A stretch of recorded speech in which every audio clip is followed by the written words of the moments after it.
अस्सलाम वालेकुम। कैसे हैं, खैरियत से आप लोग? ऑनलाइन वाला आवाज क्लियर है आप लोग को? यस। ये चैट पे बता दें।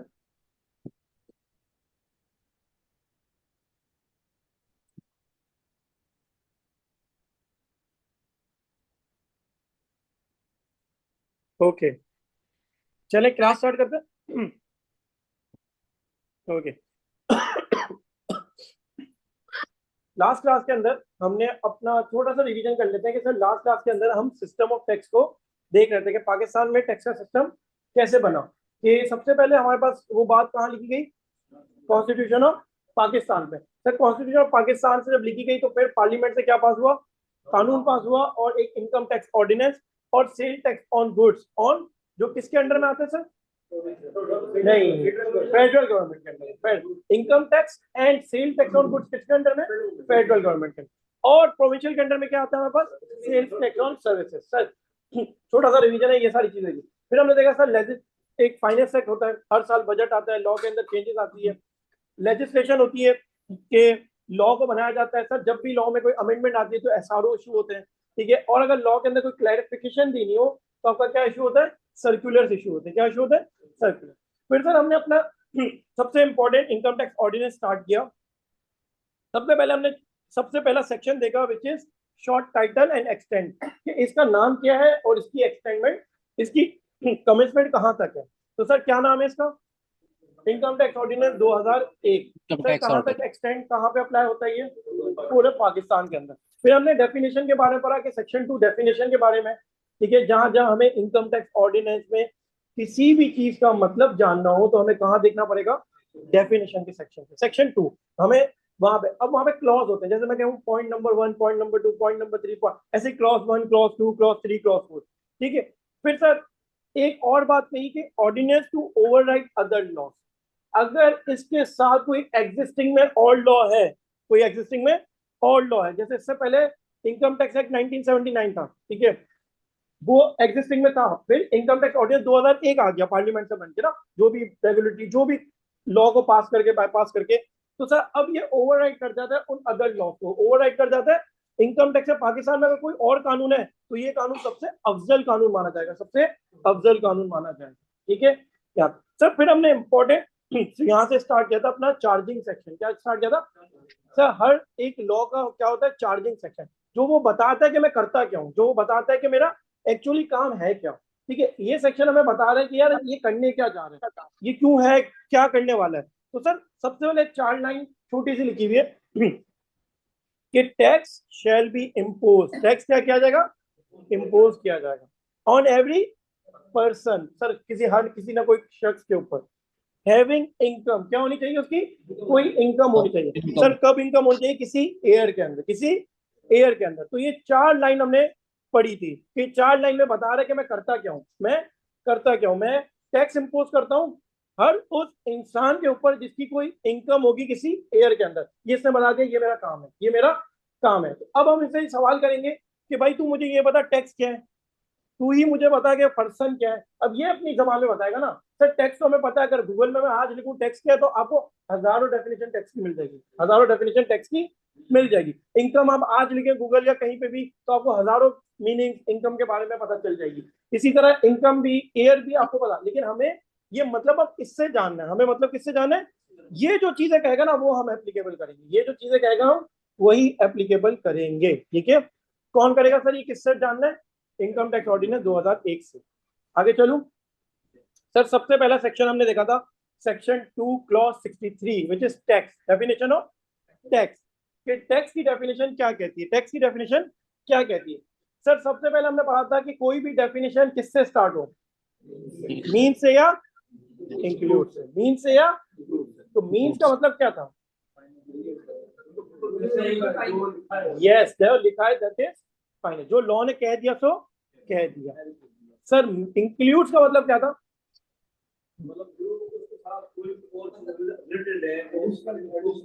एडिशनल चीजें या एग्जीक्यूटिव बाय लॉ, जो संडे का बात कही थी, ठीक है, जो लॉ क्या करते हैं एग्जीक्यूट अलग से करवाते हैं एडिशन, तो ये क्या कहते हैं? इंक्लूड। पर सिर्फ जरूरी नहीं कि आप इनकम टैक्स की बात को ही माने, आप एडिशनल भी चीजें देख सकते हैं। सर अगर ये चीज हाइब्रिड हो, अगर ये चीज हाइब्रिड हो तो वापिस वही जो मीन्स कहता है कि जो स्टार्ट मीन्स से हुआ था, मतलब कि that is income tax ordinance, जो कह दिया सो कह दिया। सर टैक्स की डेफिनेशन हमारी स्टार्ट हो रही थी मीन्स और इंक्लूड दोनों से, मीन्स एंड इंक्लूड। तो देखिए मीन्स है, उसने क्या कहा कि मैं टैक्स लगाने जा रहा हूं अंडर चैप्टर 2। चैप्टर 2 में आपकी क्या है sir, salary income, income from business, income from property, ठीक है, कैपिटल गेन, जो आगे जाके हम एक एक हेड को अलग से पढ़ रहे होंगे, और इनकम फ्रॉम अदर सोर्सेस, ठीक है। ये उसने कहा कि टैक्स में इन इनकम पे लूंगा, वो जो चैप्टर 2 में बता रहा है, जो आगे जाके हम देखेंगे। फिर उसने कहा इंक्लूड करता हूं मैं एक चीज क्या करता हूँ, बाय फोर्स बाय नेचर, उसने इंक्लूड का एक्चुअली टैक्स पेनल्टी क्या इंक्लूड किया, इसने पेनल्टी को इंक्लूड कर दिया। हालांकि penalty is not your tax, कभी आप जनरल डेफिनेशन टैक्स की देखें तो टैक्स वो चीज जो इनकम में ली जाए, किस पे ली जाए सर, पेनल्टी आपकी टैक्स पे ली जाती है। पेनल्टी क्या ली जाती है आपकी, जब भी आप रिटर्न डिले फाइल करें, सर रिटर्न ही फाइल ना करें, सर रिटर्न फाइल करके गलत फाइल कर दें, तो उसमें भी आपसे पेनल्टी, आपने कम को इनकम छुपाई, बहुत सारी चीजों में पेनल्टी होती है। तो मैंने कल एग्जांपल दी थी। तो सर अगर पेनल्टी भी है, वो पेनल्टी को ले रहा है, तो मैंने एक बात कही थी कि पेनल्टी में चैलेंज कर सकता हूँ, पेनल्टी में चैलेंज, कि पेनल्टी इज नॉट टैक्स। आप जो इनकम पे लेते हो वो टैक्स है, लेकिन पेनल्टी टैक्स नहीं है। लेकिन इनकम टैक्स ऑर्डिनेंस ने यहाँ पे बात लिख दी है, तो हम इसकी बात को मान लेंगे। जी सर हमें मानना पड़ेगा, क्योंकि डेफिनेशन हाइब्रिड है, मीन से स्टार्ट हो रही है, तो उसको हम चैलेंज भी नहीं कर सकते। अब ये मीन और इंक्लूड की बात मैं नहीं कर रहा, ये सुप्रीम कोर्ट की जजमेंट बता रही है बातें, कि आपको ये चीज अगर स्टार्ट हुई तो इस चीज का ये मतलब है। ये सारी बाय लॉ बाय नेचर हमें कोर्ट ऑफ लॉ बताता है कि इसको आपको किस तरह इंटरप्रेट करना है, किस तरह इंटरप्रेट करना है। ओके, यहाँ तक क्लियर। सर अब आगे चलते हैं। अब हमारी नेक्स्ट डेफिनेशन है इनकम की डेफिनेशन। क्या है इनकम की? सर इनकम का सेक्शन कौन सा है? Section 2 clause 29। देखें एक एक क्लॉज लिखा जा रहा है, सही है। अब इनकम की डेफिनेशन किससे स्टार्ट हो जा रही है सर? ये इंक्लूड से स्टार्ट क्यों कर रहा है और टैक्स को मीन से स्टार्ट क्यों कर दिया था इसने? थोड़ा सा लॉजिकली बताएं। यस, देखिए टैक्स तो ये था ना कि जो इसने कह दिया वो मुझे टैक्स चाहिए, मैं चैलेंज ना करूं। लेकिन इनकम तो है ना कि जितनी वो इनकम बढ़ेगी उतना टैक्स को मिलेगा। तो इसने ओपन इंक्लूड से स्टार्ट की, मतलब कि जो मैंने इनकम टैक्स ऑर्डिनेंस में कह दिया, जैसे 5 एक्ट ऑफ इनकम टैक्स है, लेकिन मैं कहूंगा भाई जुए की इनकम, फॉर एग्जाम्पल गैम्बलिंग या क्रिप्टो की इनकम। आज तक क्रिप्टो का नाम नहीं है यहाँ पे अभी ना, लेकिन वो इनकम अगर कोई कहता है कि भाई क्रिप्टो भी इनकम आपकी, क्रिप्टो में आपने पैसे कमाए, वो भी क्या आपकी एक इनकम है, तो सर वो जनरल डेफिनेशन तो कह रहा है ना। तो कल इनकम टैक्स ऑडिटर कहेगा हाँ भाई हमने तो इंक्लूड से स्टार्ट किया था ना, तो हम जिस चीज को चाहे इनकम बना के उसके अंदर टैक्स ले सकते हैं। तो लॉजिकली इन्होंने इंक्लूड और मीन एक लॉजिकली यूज किया, ठीक है। सर अब इनकम की डेफिनेशन क्या क्या कहती है? इनकम टैक्स ऑडिटर बताता है कि इनकम क्या क्या होती है। सर सबसे पहली बात कह रहे हैं any amount chargeable to tax under income tax ordinance. कोई भी जो अमाउंट हम इनकम टैक्स ऑर्डिनेंस में चार्जेबल टू टैक्स कर रहे हैं, जैसे वही बात कौन कौन सी इनकम है, salary, income from property, income from business, capital gain and income from other sources, इसको क्या कर रहे हैं वो चार्जेबल टू टैक्स कर रहे हैं। सबसे पहली तो बहुत आसान बात कर दी इसने। दूसरी बात पढ़ें, any amount subject to collection or deduction of tax under the provision of the income tax ordinance. So what is mean by collection and deduction of tax? What is mean by collection and deduction of tax? क्या मतलब sir collection, collect, deduct? जी कहा जा sir collect करना sir, और deduct का मतलब हाँ वो तो एक सर आप जनरल बात करें, इनकम टैक्स ऑर्डिनेंस में इसका क्या मतलब है? ये तो मुझे पता है कलेक्ट मतलब इसे कलेक्ट करूंगा, डिडक्ट मतलब कहीं से डिडक्ट कर लूंगा, एडजस्टमेंट कराना जो एडवांस दे दिया नहीं। Yes sir, any amount collected by, sir कौन कलेक्ट करता है, थोड़ा सा और एलोबरेट करें। Department sir, department. चलें ये इन्होंने एक बात कही, ये कंपनी की हम बिजली बिल पे करते हैं, कलेक्शन करते हैं। ग्रेट, आप थोड़ा सही जा रहे हैं। के इलेक्ट्रिक आपसे बिल में टैक्सी क्या करती है, कलेक्शन करती है। देख ले क्या करती है टैक्सी कलेक्शन। सर एयरलाइन की टिकट लेने जाते थे, अब तो नहीं है, एडवांस टैक्स आपसे लिया। एयरलाइन क्या करती थी, एमएट्स की टिकट बुक कराऊं तो एयरलाइन की टिकट के ऊपर आपका एडवांस टैक्स लिया जाता। सर मोबाइल का अभी सुपर कार्ड डलवा दें यूफोन का या किसी का भी, तो आपसे क्या किया था, टैक्स कलेक्ट। सर यहाँ पे जो कॉन्सेप्ट है विद होल्डिंग टैक्स का कॉन्सेप्ट है। Do you know means about with holding taxes? Sir बड़ा इंपॉर्टेंट कॉन्सेप्ट है, रिटर्न फाइल ही नहीं हो सकता इसके बाद, सबकी विद होल्डिंग टैक्स होती है। आइए इसको देखते हैं एग्जाम्पल से। अब हम पढ़ने आ रहे हैं कि कौन सा कॉन्सेप्ट है विद होल्डिंग टैक्सेस।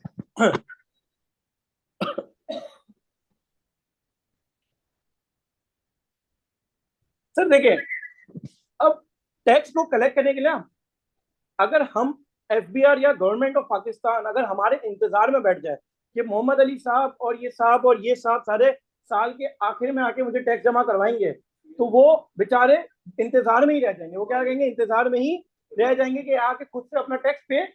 तो इस तरह इनकम टैक्स में भी इनडायरेक्टली टैक्स का कलेक्शन सिस्टम है। क्या है? इनडायरेक्टली टैक्स का कलेक्शन सिस्टम है, क्योंकि उनको डेली टू डेली एक्सपेंस के लिए पैसा चाहिए। तो उनको ये थोड़ी कि साल में 30 सितंबर पे आके रिटर्न फाइल करोगे तभी पैसा देंगे, उसमें से भी लोग दे या ना दे।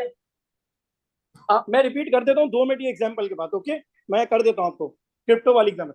मैं कह रहा हूँ कि भाई क्या कह रहा था मैं सर, कि भाई कि हर वक्त उसको उनको चलाने के लिए अपनी एक रनिंग करनी ना, हर मंथली हर टाइम उनको कोई ना कोई पैसे चाहिए। इसके लिए क्या किया सर, इनकम टैक्स ऑर्डिनेंस ने अपने एजेंट्स खड़े कर दिए। क्या खड़े कर दिए अपने? अब क्या होता है सर, आपके लॉ के अंदर सबसे पहले मैं एग्जांपल दे रहा हूँ, कंपनी जितनी भी कंपनी है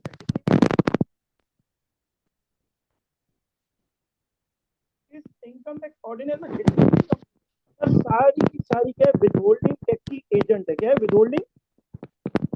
विदहोल्डिंग टैक्स एजेंट है, विदहोल्डिंग टैक्स एजेंट। इनका इनको क्या किया लॉ, एक नॉर्मल अल्फाज में, ले अल्फाज में। अब ठीक है माइक? हेलो सुबह, माइक अब ठीक है? यस सब बिल्कुल ठीक है। ओके। अच्छा, मैं कह रहा हूं कि सर हर कंपनी को क्या बनाया गया, हर कंपनी को क्या बनाया गया, मतलब कि इनकम टैक्स ऑर्डिनेंस ने हर एक कंपनी को अपना एम्प्लॉय रख लिया। आसान अल्फाज में क्या रख लिया? अपना एम्प्लॉय। इस कंपनी को कहा, एम्प्लॉय रख के कहा कहा कि तुम्हारा काम है हमारे ब्याह पे टैक्स की कलेक्शन, क्या करो, कलेक्शन करो। क्या करो? टैक्स की। अब ये कलेक्शन कैसे होगी सर? ये टैक्स की कलेक्शन कैसे होगी? हर कंपनी को इनकम टैक्स ऑर्डिनेंस है, मैं बताऊं लॉ ने विदहोल्डिंग एजेंट बनाया हर कंपनी को। अच्छा, इंडिविजुअल और दूसरे लोग भी होते हैं लेकिन उसकी कोई लिमिट होती है, वो मैं बाद में बात करूंगा। अभी जो हम सिंपल एग्जांपल, हर कंपनी को क्या बना दिया, विदहोल्डिंग टैक्स का एजेंट, कि तुम हमारे एजेंट हो, हमारे ब्याह पे काम करोगे दूसरों से टैक्स कलेक्ट करने का। अच्छा, ये बिना एम्प्लॉय बिना सैलरी का बेचारा एजेंट है, ठीक है, ये कुछ भी नहीं। और अगर ये नहीं काम करेगा तो इसकी गेम बजा दी जाती है, ठीक है ना, इसको नोटिस देके इसकी पेनल्टी लगा दी जाती है। सही है? तो ये एक बेचारी हर कंपनी फंस चुकी है इस चीज में। तो जब भी आप कंपनी बनाओगे आप डायरेक्टली विदहोल्डिंग टैक्स एजेंट बन जाओगे, ठीक है, डायरेक्टली विदहोल्डिंग टैक्स एजेंट बन जाओगे बिना किसी बात के, ठीक है। अब इनको, इनका काम क्या है? अब देखिए सर, कंपनी बिजनेस करती है तो कंपनी क्या करती है, इनकम कमाती है, सेल करती है, और क्या करती है, परचेजेस लाइक एक्सपेंसेस करती है। क्या करती है? अब company different type of expenses करती है। फॉर एग्जाम्पल सर, कंपनी का एक एक्सपेंस होता है सैलरी एक्सपेंस होता है। सर एक रेंट एक्सपेंस होगा। सर अपने सप्लायर्स एंड वेंडर्स को पेमेंट करेगा, अपने सप्लायर्स से वेंडर्स को क्या करेगा, पेमेंट करेगा। डिफरेंट डिफरेंट, जब भी गुड्स परचेज करेगा, सर रॉ मटेरियल परचेज करेगा या मैन्युफैक्चरिंग है तो रॉ मटेरियल करेगा, तो क्या करेगा, अपने सप्लायर एंड वेंडर्स को क्या करेगा, पेमेंट। अब लॉ मेकर ने कहा कि तुम कंपनी क्या करोगे, तुम्हारा काम ये है कि जब भी तुम अपने एम्प्लॉयज को सैलरी दोगे, तब भी तुम किसी रेंट वाले को रेंट दोगे, कब भी तुम अपने सप्लायर को दोगे तो उसको पेमेंट करोगे। तुम इसको क्या करोगे, पेमेंट करोगे। इस पेमेंट पे तुम क्या करोगे, विदहोल्ड करोगे। क्या करोगे? जब भी इनको पेमेंट करोगे उसमें से कुछ हिस्सा हमारे लिए रोक लोगे। हमारे लिए क्या करोगे सर? इसको कहते हैं टैक्स की डिडक्शन। क्या कहते हैं इसको? टैक्स की। जब भी तुम इनको पेमेंट करोगे, जब भी तुम इनको पेमेंट करोगे, हमारे लिए इनके पैसों से कुछ पैसा हमारे लिए रोक के हमें जमा करवाओगे। सर फॉर एग्जाम्पल मैंने पूरे साल में, मैं कंपनी हूं और मैंने पूरे साल में अपने एम्प्लॉयज को सैलरी पे की सर 2 मिलियन की। कितनी? 2 मिलियन की मैंने सैलरी पे की। फॉर एग्जाम्पल, हाइपोथेटिकल एग्जाम्पल, मैं इनकम टैक्स ऑर्डिनेंस का कोई रेट यहाँ पे अप्लाई नहीं करा। 10% की मुझे लॉ मेकर ने कहा 10% तुम क्या करोगे, हमारे ब्याह पे जितने भी एम्प्लॉयज को सैलरी मिली है उसमें से क्या करोगे, 10% टैक्स विदहोल्ड कर लोगे। तो सही है सर, मैं कर लेता हूँ। कंपनी ने बोला ओके भाई, टैक्स का 10% विदहोल्डिंग टैक्स लगा दिया। विदहोल्डिंग टैक्स कहूंगा मैं इसको, टैक्स नहीं कहूंगा, विदहोल्डिंग। सर कितना हो जाएगा 10%? 2 लाख रुपए। सर 2 लाख करके नेट पेमेंट में एम्प्लॉयज को कितनी करूंगा, नेट पेमेंट कितनी करूंगा, 18 लाख रुपए, 1.8 million, which is 18 lakh rupees, which is sir अब 18 लाख। सर 18 लाख एम्प्लॉयज के अकाउंट में चलेंगे, बैंक अकाउंट में। सर ये पैसे किसके पास चलेंगे, एफबीआर के पास। ग्रेट। सर अब ये जो अब सामने वाले के लिए क्या बन गए, एम्प्लॉयज के लिए क्या बन गए पैसे, 18 लाख जो मिले उनको क्या बन गए उनके लिए, इनकम। सर अब कहा गया इनकम की डेफिनेशन में कहा गया, जरा यहाँ पे अब वर्ड को पढ़े जरा, एनी अमाउंट जिसके ऊपर क्या होती हो, अभी कलेक्शन नहीं बताया, अभी मैंने डिडक्शन बताया, एनी अमाउंट, अभी कलेक्शन को छोड़े सर, डिडक्शन होती है ऑफ टैक्स, तो वो आपकी क्या बन जाती है, इनकम। अब एम्प्लॉय के लिए जिसकी अमाउंट पे टैक्स की क्या हो रही है, डिडक्शन हो रही है, वो उसकी क्या बन जाएगी, इनकम बन जाएगी, क्या बन जाएगी, इनकम। अब सर जब एम्प्लॉय अपना रिटर्न फाइल करेगा, फॉर एग्जाम्पल एम्प्लॉय जब अपना साल का रिटर्न फाइल करेगा, उसके जेब में तो 18 लाख रुपए है, उसके जेब में कितने, रिटर्न के अंदर कितने दिखाएगा अपने पास, 20 लाख रुपए, कितने दिखाएगा, क्योंकि उसकी एक्चुअल इनकम कितनी है, 20 लाख रुपए। सर कितनी, अब उसने फॉर एग्जाम्पल अपनी इनकम दिखाई, फॉर एग्जाम्पल उसने अपनी इनकम दिखाई कितनी, 20 लाख रुपए। सर टैक्स सेम समझ ले, जितना टैक्स काटा उतना ही उसका टैक्स बना था, एक सिंपल एग्जांपल रखते हैं। तो सर टैक्स बन गया 10%, 2 लाख रुपए बन गया। सर सर इसका टोटल टैक्स कितना डिडक्ट हो चुका है पूरे साल में, जो कंपनी ने पहले ही जमा करवा दिया है। सर बेचारा तो साल के आखिरी में आकर रिटर्न फाइल कर रहा है, लेकिन ये 2 लाख तो थोड़ा थोड़ा करके हर महीने कंपनी क्या कर रही है, जमा करवा रही है। सर तो sir tax withholding tax less कर देगा, क्या कर देगा, लेस। अभी मैं आपको फॉर्मेट भी बताऊंगा पूरा रिटर्न फाइलिंग का, अभी तो मैं आपको सिर्फ बताऊं, लेस विदहोल्डिंग टैक्स कितनी हो जाएगी सर, 2 लाख। तो सर इसका टैक्स पेबल कितना हो जाएगा, टैक्स पेबल नहीं सर देखें, 20 मिलियन है, 2 मिलियन है, उस पर टैक्स कितना बना, 2 लाख, 2 लाख उसका विदहोल्ड भी हो गया, तो लेस कर दिया, तो टैक्स पेबल क्या हो गया सर, जीरो हो गया ना। जितना जब पूरा साल का बनना था उतना कंपनी उसके ब्याज पे क्या।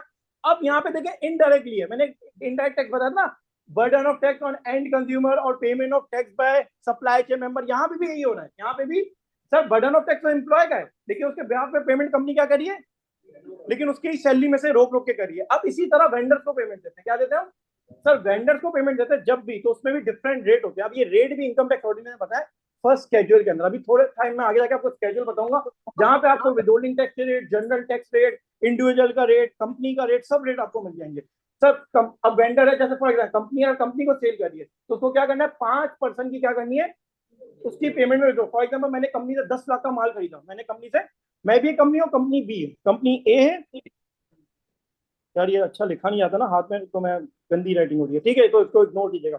सर कंपनी ए ने कंपनी बी से माल खरीदा, ठीक है, फॉर एग्जांपल 10 लाख का।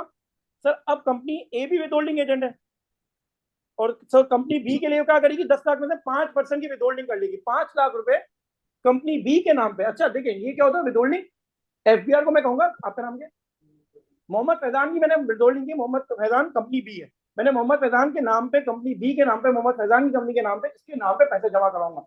साल के आखिरी में ये मुझे कहेगा कि भाई तूने मेरा पैसा विदहोल्ड किया ना, तो मुझे एक सर्टिफिकेट दे दे, मुझे क्या दे दे आपका, ये जनरल, मैं बिल्कुल जनरल मार्केट वाली बात कर रहा हूँ, सारे टैक्स में जब भी आप जॉब करेंगे, कंसल्टेंट बैठे, तो उसके बाद एक सबूत है, जब भी आपका टैक्स का ऑडिट होगा ना, तो एफबीआर कहेगा ये जो तुमने क्लेम किया है किस बेस पे क्लेम किया, तो ये कहेगा ये सर्टिफिकेट, सामने वाली कंपनी ने मुझे सर्टिफिकेट दिया, तो फिर वो कंपनी को भी चेक करेगा, क्या तूने विदहोल्डिंग सही की थी, इसका 5% का रेट था, क्या तूने सही अप्लाई किया था, और अगर अप्लाई नहीं किया, गलत किया, 4% क्यों अप्लाई कर दिया, होता है रेट में भी कभी कभी गड़बड़ हो जाती है। तो ये प्रैक्टिकल बात है सारी, ठीक है, ये हम आगे जाके भी पढ़ लेंगे।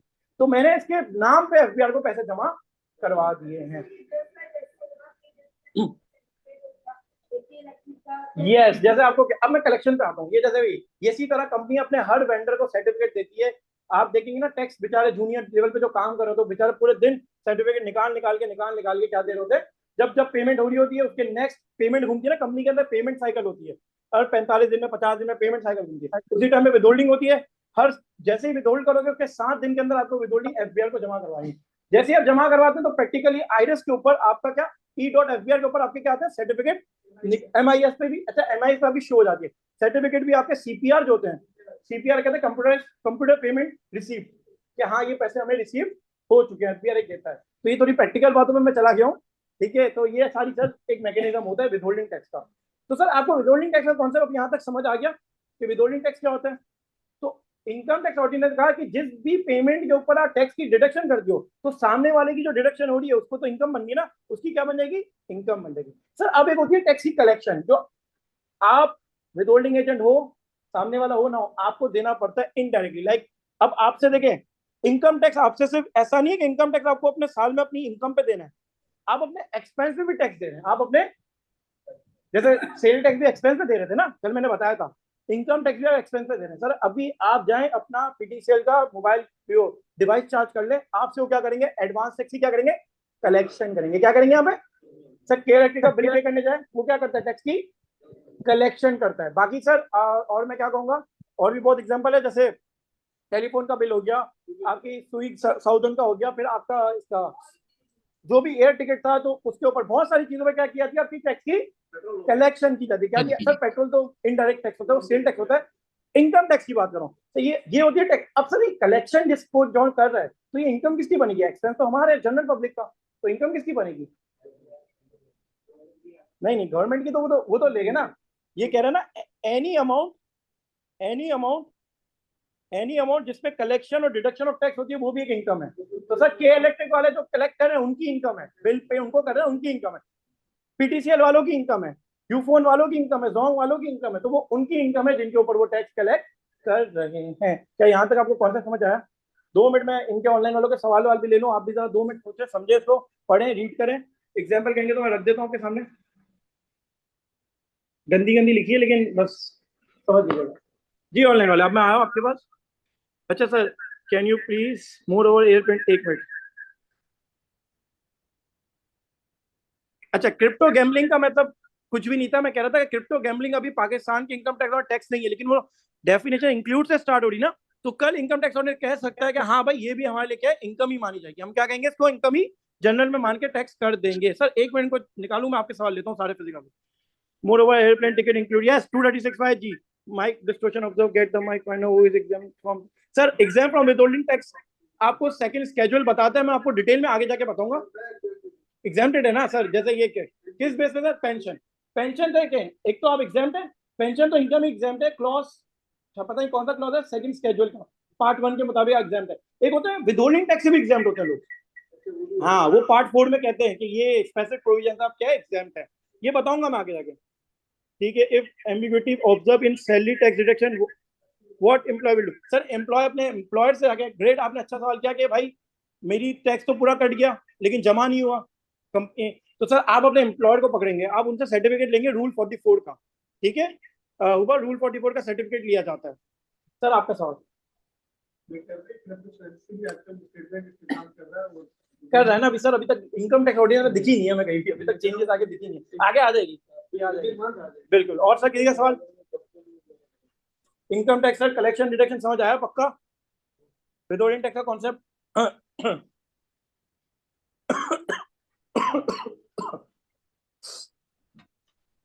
दे दो इनको, क्या भर देना, अटेंडेंस लगा दीजिएगा, आगे जाएगा। सर सर पॉइंट 3 अब पॉइंट 3 कह रहा है कि any income treated as income under the income tax under the any provision of the income. अच्छा, प्रोविजन जब भी कहना सेक्शन की बात कर रहा है, provision mean which is section के किसी भी सेक्शन, या उसको दूसरे बार प्रोविजन कहा जाता है। ठीक है, लॉ की जमाने में प्रोविजन कहा जाता है। Any amount treated as income under any provision of the income tax ordinance. क्या बात करने की कोशिश कर रहा है? किसी भी अमाउंट को हम ट्रीटेड करवा सकते हैं, इनकम हम ट्रीटेड करवा सकते हैं, मतलब कि वो कोई अमाउंट इनकम नहीं होगी, मतलब वो कोई अमाउंट इनकम, फिर भी हम उसको इनकम ट्रीट करवा सकते हैं। ये अपनी पावर ले रहा है अपने पास कि हम चाहे तो किसी भी अमाउंट को क्या करवा सकते हैं, लेकिन इंक्लूड है ना, तो हम इसको चैलेंज कर सकते हैं, चैलेंज कर सकते हैं। हाँ ब्लैक नहीं, ऐसा नहीं है कि ब्लैक को व्हाइट, ये ऐसी बात नहीं है, ये तो बहुत खुला खुला काम नहीं होगा, लॉ के अंदर लिख के ऐसे नहीं होता। लॉ बनता है, फिर लॉ को तोड़ने के लिए लूप होल बनाए जाते हैं। क्या कहते हैं सर इस बारे में? ग्रेट सर, एक अच्छी एग्जांपल देखिए, कल फॉरेन रेमिटेंस जो आती है वो इनकम नहीं है अभी, वो कल क्या कहते हैं, इसको इनकम ट्रीट करवा सकता है। बहुत अच्छी एग्जांपल दी उन्होंने, एक ट्रीटेड करवा चुका है, वो एक ट्रीटेड अभी तक ये चीज करवाई नहीं है इससे ना, अभी तक करवाई नहीं है। अच्छा, ये चैलेंज हो सकती है, फिर ये चैलेंज हाई कोर्ट के अंदर हो सकती है। जैसे सेक्शन 7 ही है, अभी मैं इसकी बात नहीं करूंगा, लेकिन वो भी चैलेंजेबल है, तो चैलेंज हो चुका है, जो इसके ऊपर केस चल रहा है। अब आए सर, मैं बात कर रहा हूँ एक, अच्छा मुझे ये बताएं, मैंने कहा सबसे पहले कंपनी क्या कमाती, कंपनी के पास जेब में क्या आता है पैसा, कंपनी के जेब में क्या आता है, वो पैसे का क्या कहता है उसको, कंपनी क्या कहती है उसको? मैंने क्या आज पूरे दिन में मैंने अपनी दुकान में ये किया, प्रॉफिट नहीं सर, पहले प्रॉफिट नहीं, इतने का धंधा किया मैंने अपनी दुकान पे, क्या कहते हैं रेवेन्यू, सेल्स। मैंने अपनी दुकान पे आज ₹1,00,000 की सेल की, आज मैंने अपनी दुकान में 10 लाख की सेल की, इसको कहते हैं सर सेल्स। क्या कहते हैं? सेल्स। अच्छा, इनकम टैक्स ऑडिट हम सेल्स कहेंगे, नॉर्मल जबान में अकाउंटिंग का मैं इसको कहते हैं रेवेन्यू। जरा आईएफआरएस की जबान में, आईएफआरएस और आईएस की जबान में और इसका इनकम टैक्स की जमाने में हम जब भी कहेंगे टर्नओवर कहते हैं। क्या कहते हैं? आपका टर्नओवर क्या, आपका टर्नओवर क्या है। तो सारी चीजें एक ही बात है। अब सर क्या आपका टर्नओवर आपकी इनकम है? मैं आपको कहूँ कि यार ये साहब है कि यार मैंने कहा साहब आपने कितना कमाया? बोले मैंने 10 लाख रुपए की सेल की। मैंने माशाल्लाह 10 लाख रुपए कमा लिया। बोले 10 लाख की सेल की है, ये अभी आएंगे, ये बंदे आएगा, ये वेंडर आएगा, पेमेंट आएगा, बिजली का बिल है, इसको ये अभी दिहाड़ियां लेके जाएंगे। तो क्या इनकी इनकम तो नहीं है ना? वो तो 10 लाख आपकी इनकम नहीं है। It's not your income, it's your gross receive जो आपने किया है। इसमें से आप क्या माइनस करते हैं सर? सारे एक्सपेंसेस माइनस करते हैं। क्या करते हैं? सारे एक्सपेंस। अगर समोसे की दुकान चलाऊं छोटी सी, तो सर अगर मैं समोसे बेचूं आलू के, तो शाम को मेरे पास आलू वाले भी आ जाएगा, मांडे वाला भी आ जाएगा, सर मेरे पास प्याज चटनी सब जो दे रहा है, सॉरी चीज वाले सारे वो वेंडर खड़े हो जाएंगे। फिर मेरे दिहाड़ी वाले जो तल रहा है, जो सेल में नहीं कर रहा है, ये सारे मेरे पास खड़े होंगे। तो मैं कहूंगा यार मैंने आप 100 समोसे बेचे, तो 100 समोसे बेचे, लेकिन आपका नेट प्रॉफिट 100 समोसे तक नहीं है। पहले आप क्या करोगे? इन सबको पेमेंट दो, फिर एंड में जो बचे, वो कहते हैं ना कॉस्टिंग की जबान में, कॉस्टिंग कि एक एक खर्चा पहले कस्टमर से रिकवर करो, तब जाके आपका प्रॉफिट निकलता है। तब जाके आपका क्या निकलता है? जब तक आप ये भत्ते के पैसे भी देते हैं कि वो आ गया, ये आ गया, बोर्ड इतना आ गया, ये भी पैसा हमें कस्टमर से ही रिकवर करना है। बिजनेसमैन कभी अपनी जेब से नहीं देता। Each and everything recover from customer. अब ये आपका रेवेन्यू। अब sir revenue is not your, यहां तक पता। देखिए सर इनकम टैक्स ऑर्डिनेंस में एक सेक्शन है, सेक्शन 113 सेक्शन। इसके अंदर इसने क्या किया? टर्नओवर को इनकम बना दिया। आपकी टर्नओवर को क्या कर दिया? ट्रीटेड इनकम करवा दिए। क्या करवा दिए? अच्छा ये किसी वजूहत पे की है कि आपकी अगर आप बिल्कुल भी टैक्स नहीं दे रहे, तो इस वजूहत पे आप टैक्स देंगे। या 113 हम बहुत आगे जाके, अभी तो समझो हमारा पैदा हुए हैं, तो हम छोटे से बच्चे हैं अभी, हम बहुत जब थोड़े जवान हो जाएंगे तब जाके देखेंगे, जब हम टैक्स के अंदर जवानी पे आ जाएंगे अपनी। ठीक है, अभी तो हमारे कौन से बहुत बच्चे हैं। तो ये 113 है, जहाँ पे क्या किया गया? टर्नओवर को क्या करवा दिया गया? इनकम ट्रीट करवा दिया गया। उसके ऊपर रेट लगेगा और आपको टैक्स पे करना पड़ेगा। अब का रीजन क्या है, क्यों देना है, किस वजह से देना है, वो आगे जाके बताएंगे। ओके, यहाँ तक बात समझ आई? सर लास्ट पॉइंट, फिर क्या मैं ब्रेक लूंगा, मेरे आज गला बहुत बैठ गया। Sir any loss of income, any loss of income, समझा है सर? बड़ा टेक्निकल चीज यूज की है इन्होंने। लॉस तो हो गया, लॉस तो जब मुझे लॉस होगा मैं प्रॉफिट इनकम टैक्स क्यों दूंगा? डकैती, ये सर होता है कि डकैती पड़ गई उस पर भी टैक्स दे दो, वो भी इनकम बन गई। मैं गया पैसा लेके बैंक में, जहाँ मेरी डकैती हो गई, इनकम टैक्स का तेरी डकैती हो गई, हम क्या करें, तू हमें पैसे टैक्स दे। नहीं सर ऐसा नहीं है, लॉस पे तो टैक्स ही नहीं आता, लॉस तो लॉस है। सर क्या कह सकते हैं? यस सर, कहीं कहीं आप सही जा रहे हैं। क्या करते हैं मतलब, क्या कोई माइंड में, दिमाग में आइडिया क्या कर रहे थे? मार्केट के अंदर क्या चल रहा होता है?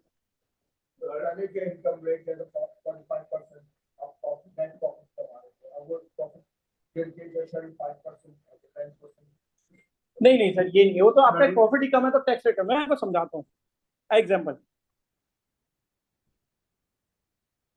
सर फॉर एग्जाम्पल जैसे मैं कोई बहुत रईस आदमी हूँ, मेरे पास बहुत प्रॉपर्टीज है, मेरे पास क्या है, बहुत प्रॉपर्टीज है मेरे पास। क्लिफ्टन पे 2-3 फ्लैट पड़े हुए हैं। फॉर एग्जाम्पल मेरे पास 2-3 फ्लैट पड़े हुए हैं। ये लड़का नाम क्या था लड़के तुम्हारा? फैजान आता है मेरे पास, बोला सर मैं सुना माशाल्लाह बहुत पैसा कमा लिया, बहुत पैसा है आपके पास, ये वो है, मैं एक रेंट पे घर ढूंढ रहा हूँ। मैं क्या कर रहा हूँ? रेंट पे एक घर ढूंढ रहा हूँ। मैंने कहा सर आपका क्लिफ्टन में फ्लैट है, ओशन मॉल के साथ ही कहीं फ्लैट दिखा है? मैंने बोला सर रेंट कितना है? मैंने बोला उसका पर मंथ रेंट 3.5 लाख रुपए या 4 लाख रुपए लगा, इतना ही होगा ना सर मार्केट में भी, क्लिफ्टन पे इतना ही चल रहा होगा फ्लैट, ये जो अच्छे बड़े हैं बड़े। सर कम रख लेते हैं sir, per month rent 2 lakh रुपए। अब ये 2 लाख मुझे पर मंथ रेंट किसने बताया? मैं भाई ब्रोकर के पास गया, एजेंट के पास गया जो प्रॉपर्टी में डीलिंग करते हैं। मैंने बोला मेरे को रेंट पे अपना घर दूं आज, तो कह रहा भाई 2 लाख रुपए में मैं दिलवा दूंगा। तो एहसान भाई ने कहा सर अमीर आदमी है, अमीर आदमी एक काम करें ना, मुझे लाख रुपए पे रेंट पे दे दे। कितने पे देते हैं? लाख रुपए पे रेंट। मैंने कहा चल यार मेरे पास इतना पैसा है, पैसों की कमी नहीं है। मैंने इसको रेंट पे कितने में दे दिया? मैंने पर मंथ एक्चुअली इसको कितने में दे दिया? लाख रुपए में। सर तो अगर मैं लाख रुपए मल्टीप्लाई करूं 12 से, हमें तो 12 मंथ का देखना है ना, तो विच इज 12 लाख रुपए। मैंने एक्चुअली रिसीव कितने किए इससे? 12 lakh. Sir fair market value, अब ये वर्ड यूज करें, व्हाट इज फेयर? सर ये जब भी यूज होगा ना, इनकम टैक्स बहुत यूज होगा, उसका मतलब कि उस वक्त की फेयर मार्केट है। जैसे फॉर एग्जांपल सर अगर मैं आज कोई गाड़ी मेरे पास अगर 2020 की करोला है, 2020 की करोला है, साफ सुथरी है, तो सर बम्पर टू बम्पर की एक अलग वैल्यू होती है। इंजन पे अगर आपके स्क्रैच उसकी अलग वैल्यू, तो उसकी एक मार्केट वैल्यू होती है जो डीलर वगैरह लगाते हैं। एक मार्केट क्या होती है? वैल्यू होती है। तो उसको कहते हैं फेयर मार्केट वैल्यू किसी भी चीज की। जैसे आईफोन, अगर आईफोन बेच रहा है तो मार्केट के अंदर आईफोन की क्या होगी? अपनी फेयर मार्केट वैल्यू होगी, भाई इसकी इतनी वैल्यू है, तो कहते हैं फेयर मार्केट वैल्यू। अब इसने कहा कि सर फेयर मार्केट वैल्यू उसकी कितनी है? FMV, V, fair market value short form में लेके आऊं, कितनी है 2 लाख रुपए, कितनी है सर? ये कहेगा एफबीआर, ये कौन कहेगा? जब वो पकड़ लेगा, वो अभी तो पकड़ा नहीं है। अब मैं आपको बता रहा हूँ, एक्चुअली इसको लेने कितने चाहिए थे? 24 लाख रुपए। इसको लेने कितने चाहिए थे? ये अपनी इनकम कितनी दिखा रहा है एफबीआर को? जब अपना रिटर्न फाइल करेगा 12 लाख, क्या दिखाएगा? एफबीआर का कमिश्नर कहेगा जरा मुझे बुलाएगा टैक्स में, तुम मेरे एम्प्लॉय हो, जरा जाओ क्रिप्टन के अंदर इसने जो 12 लाख रुपए दिखाए रेंट पे दिया है, जरा इसका मार्केट वैल्यू मालूम करता हूँ। बोले सर 2 लाख रुपए, कितनी है सर? अब सर ये मैं एक हाइपोथेटिकल एग्जांपल, तो ना भी करे बच भी जाए ये, लेकिन ये इन्होंने प्रॉपर्टी की वैल्यू तो डिपेंड करती है। यस, रेंट की भी नहीं रेंट की नहीं होती, रेंट की भी वो जाके मालूम की जाती है। रेंट की भी सर शायद अब आजकल ऐप पे मुझे पता नहीं कि जमीन.com वाले कर देते होंगे मे भी, जैसे आप पार्क व्हील पे जाए तो गाड़ी की वैल्यू बता के दे देते हैं इंस्पेक्शन शीट के साथ आपको, ठीक है। एफबीआर तो एक प्रॉपर्टी की वैल्यू तो बताता है जो रजिस्टर पे खरीद और परचेस होती है। अच्छा खैर, अब एग्जांपल में छोटी सी एग्जांपल है सर, मैंने अपनी इनकम पे लॉस कितना किया इसको लाख पे देखे, 12 लाख का मैंने लॉस किया। एफबीआर बोलेगा ये तेरा भाई, तेरा जो भी है, तेरा दोस्त है और तेरे हक तक है, तू इससे रिश्तेदारी निभा, तू इसको कमी पेशी में दे। मुझे तू क्या करेगा? जो तू लॉस कर रहा है अपनी इनकम पे, एक्चुअली इनकम पे लॉस नहीं कर रहा, मतलब पैसे कम रिसीव कर रहा हूँ, क्या कर रहा हूँ? 24 लाख लेने थे, सामने से कितने ले रहा हूँ? 12 लाख। जो तुम अपनी लॉस कर रहे हो इनकम में, ये 12 लाख भी तुम्हारी क्या है? इनकम है। 12 लाख भी तुम्हारी क्या है? तो तुम्हें टैक्स जो है ना पूरे 24 लाख पे देना होगा। तुम भले इसको एक फ्री में दे दो, तुम फ्री में दे दो, मुझे मसला नहीं है, लेकिन तुम्हें टैक्स कितने में देना होगा? 24 लाख रुपए के ऊपर देना होगा। ये कहते हैं any loss of your job. Sir अब इसका मार्केट में बताऊं क्या होता है, ये तो एक नॉर्मल मैंने एग्जांपल दी। सर मेरे पास रेंट पे घर है, मैंने आप मुझसे रेंट पे लेना है, आपने कहा, मैंने बोला मोहम्मद अली कितने का है? मैंने बोला 3 लाख रुपए का। मैंने बोला मैं आपको 2.5 लाख पे दे दूंगा, ठीक है। डील हम ये करेंगे, लाख रुपए आप देंगे मुझे बैंक अकाउंट में, बाकी 1.5 लाख कैश दे देंगे हर महीने, ताकि मेरे पैसे कैश में रहे, बैंकिंग ट्रांजेक्शन में दिखे ना, और मैं पैसे को क्या कर लूँ? चोरी कर लूँ। अब मैं क्या करूंगा? लाख रुपए दिखा के अपना रेंट पे टैक्स दे दूंगा, एक्चुअली मुझे 2.5 लाख रिसीव हो रहे हैं। आपको भी मजा आएगा, आपको मैंने 50 का डिस्काउंट दे दिया उसी घर पे। तो मैं क्या करूँ सर? अपनी इनकम को छुपा रहा हूँ किसी भी लूप होल से। मैं क्या कर रहा हूँ? अपनी इनकम को मैं एफबीआर को कहूंगा, हाँ भाई जब भी आएगा तो मैं कहूंगा रेंट एग्रीमेंट, ये लाख रुपए का रेंट एग्रीमेंट नहीं बनेगा ना हमारा, मैं कहूंगा ये ले भाई हर महीने मुझे लाख रुपए का चेक दे देना, हर चीज मैं उसको ऑडिट में करवा दूंगा, लेकिन एक्चुअल तो अंडर द टेबल कैश के अंदर मैं से 1.5 लाख रुपए अलग से ले रहा हूँ। तो अगर कल उसने पकड़ ली बात, अगर उसने कल ये बात पकड़ ली, कहेगा तुम अपनी लॉस कर रहे थे अपनी इनकम का, यहाँ तो ऐसे कर भी नहीं रहे थे, यहाँ तो उसने क्या किया? लूप होल करके घुमाई बात को, तो सर उसको भी वो क्या करेगा? टैक्स करवा देगा। उसको भी क्या करेगा? क्या सर? अनएक्सप्लेन इनकम में भी शामिल करेगा, बिल्कुल 111 में जाएगा। ये अनएक्सप्लेन इनकम है आपकी। आपको जब आपने रिटर्न फाइल किया, आपने एक्सप्लेन ही नहीं की इनकम, और फिर बाद में पकड़ी गई तो अनएक्सप्लेन, उसको फिर आप जवाब भी नहीं दे पाए इस इनकम के बारे में। आप बता, फॉर एग्जाम्पल मैंने करप्शन कर ली, मैं गाड़ियां लेके घूम रहा हूँ, कल एफबीआई ने मुझ पर छापा मार लिया, अब मेरी बहुत सारी इनकम पता है मुझे चोरी की इनकम है, तो मैं इसको एक्सप्लेन कैसे करूंगा? उसको कहते हैं अनएक्सप्लेन इनकम। फिर वो सारी की सारी आपकी टैक्स हो जाती है, ठीक है सर। एफबीआई का काम देखिए, गवर्नमेंट का टैक्स चोरी में काम क्या है कि ज्यादा ज्यादा टैक्स की वसूली या पेनल्टी लगाई जाती है। चोरी का पैसा कौन सर, क्यों? इसके लिए क्या बना हुआ है? नैब है और एफआईए। आपका ये नैब और एफआईए कार्रवाई करता है, जो जितनी भी करप्शन स्कीम्स होती है, जो आज के लिए बिल्डर डेवलपर्स की स्कीम चल रही है आजकल बहुत, हमारा पोर्शन बना बना के 3-3 पोर्शन, एक पोर्शन 4-4, मैंने अभी स्कीम हमारे साथ हुई, चाचा वाचा हमारे डूब गए 2-3, एक ही पोर्शन पता चला कल 4 बंदों को बेच के गया बंदा 60 करोड़ रुपए का घपला करके मार्केट से। ये बहुत ही हो रहा है। वो एक घर खरीदा किसी ने, बोला 3 पोर्शन रहूंगा, आधा काम किया, सर आप पोर्शन है 70 लाख में दे दूंगा, सर 70 लाख में पोर्शन है, आपको एक फाइल 4 फाइल एक ही 4 बंदों को घुमा दी। तो अब ये तो करप्शन का पैसा है ना डायरेक्टली, तो ये तो आपको क्या करोगे? हमें एक्सप्लेन नहीं है आपका। तो ये बड़ा मार्केट में काम हो रहा है आजकल। सही है सर, यहाँ पे बात समझ आई sir? Any loss of income, ये आपने बोला कि लॉस होगा, मैं जैसे से एग्रीमेंट करता हूँ भाई, बाद में स्लिप भी डिपॉजिट कराता हूँ, बाकी जमा कराता हूँ भाई, इनवाइस से मेरे 1 लाख रुपए, तो बोर्ड क्या चैलेंज कर सकता है कोर्ट में कि भाई मैं तो 1 लाख रुपए लेता हूँ। आप 1 लाख रुपए, अगर फेयर मार्केट वैल्यू उसकी ज्यादा है, फेयर मार्केट फॉर एग्जाम्पल वो एक्चुअली घर रेंट पे किसी को देते हैं मार्केट में, तो 2 लाख रुपए आपको मिल जाता है। अब लाख आप सारा ईमानदारी से काम करें, तो वो कल यही कहेगा कि भाई तू मुझे 2 लाख पे टैक्स दे, वो चैलेंज कर सकता है, कहेगा। वो तो सही बात है, मगर एक रेंट कंट्रोलर होता है, रेंट केस एक्ट होता है, सही। अगर वहां पे वो जाके देखता है कि भाई मैं तो एक ऐसे इसके वेलफेयर के लिए दे रहा था, ये देखिए सर, ये हो सकता है, ये अगर वो ये चीज डिफेंड करते और एफआईआर मान जाए तो खत्म हो सकता है। फॉर एग्जाम्पल मेरा अपने अब्बा को ही मैं घर दे दूं, तो मैं मेरा घर है, मैंने अपने अब्बा को रहने दिया, मैंने अपने सगे भाई को रहने के दे दिया, तो भाई तू मुझसे किस बात का टैक्स मांग रहा? अब कम इसने क्या किया? इनकम फ्रॉम प्रॉपर्टी हमारे पास है, उसमें क्या किया कि आपका रेंट की अमाउंट है, 2 चीज की हायर ऑफ है, एक्चुअल अमाउंट रिसीव करो या fair market value, whichever is higher, whichever is तो ये तो करवाता है, लेकिन भाई मैं कह दूं मेरे सगे माँ बाप को मैंने घर रहने के लिए दिया है, तो ये इस पे मैं थोड़ी तुम्हें टैक्स दूंगा, मैंने रेंट पे दिया ही नहीं। सर ये जब केस बनता है जब आप एक्चुअली रेंट एग्रीमेंट बना के किसी रेंटल को दो और वहां आप ऐसे ही लॉस ऑफ इनकम कर रहे हो अपना। ये एक एग्जांपल दी, ऐसी बहुत सारी चीजें बन जाती हैं सर, बहुत सारी चीजें बन जाती है कि हम अपना माल भी बेच रहे होते हैं तो अंडर वैल्यू करके इन्वॉइसेस कर रहे होते हैं, तो अब ज्यादा पैसा लेके अंडर वैल्यू कर रहे होते हैं, सेल टैक्स भी बचा रहे होते हैं, इनकम टैक्स भी बचा रहे होते हैं, तो ये जब जितनी सेल हुई वही तो रेवेन्यू अपना इनकम टैक्स में एंड में जाके दिखाओगे मैच करके। भाई जितने पूरे साल में सेल टैक्स का रिटर्न में दिखाया है वही जाके एंड में इनकम टैक्स दिखाओगे ना। अब कुछ कंसल्टेंट हमने ये भी देखे कि सेल टैक्स में कुछ अलग रेवेन्यू पूरा और इनकम टैक्स से रिकनसाइल ही नहीं किया माशाल्लाह से, और पूरा पूरा ऑडिट खुला तो गए बंदा, सबसे पहला बंदा वही रेड फ्लैग हो जाता है, भाई ये तूने यही चीज रिकनसाइल नहीं किया। चलो बाद में एक्सपेंस अपनी तरफ से क्लेम किए ना किए जो किया वो बात की बात है, ठीक है। सवाल ये है कि बाद दफा इस वजह से भी होता है कि जब आपने लास्ट ईयर जो इनकम स्टेटमेंट सबमिट का है फॉर्म बनाते हैं, जब उसमें वो चीज में डिफर आता है तो वो फिर मार्केबल हो जाता है। हाँ सर डिफर आ सकता है, लेकिन आप किस चीज की स्टेटमेंट की बात करी मैं जमा कर रहा हूँ?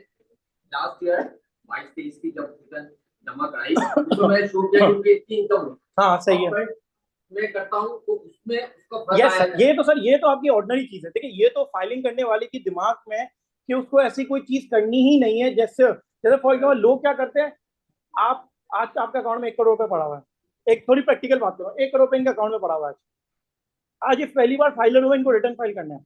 अगर इनको अपनी वेल्थ में आज 1 करोड़ रुपए दिखाना है, मतलब कि इनको अपनी इनकम पहले 1 करोड़ रुपए दिखानी पड़ेगी, इनकम पे 1 करोड़ रुपए टैक्स देंगे तो, और ये कहते हैं मैं टैक्स तो नहीं देना चाहता।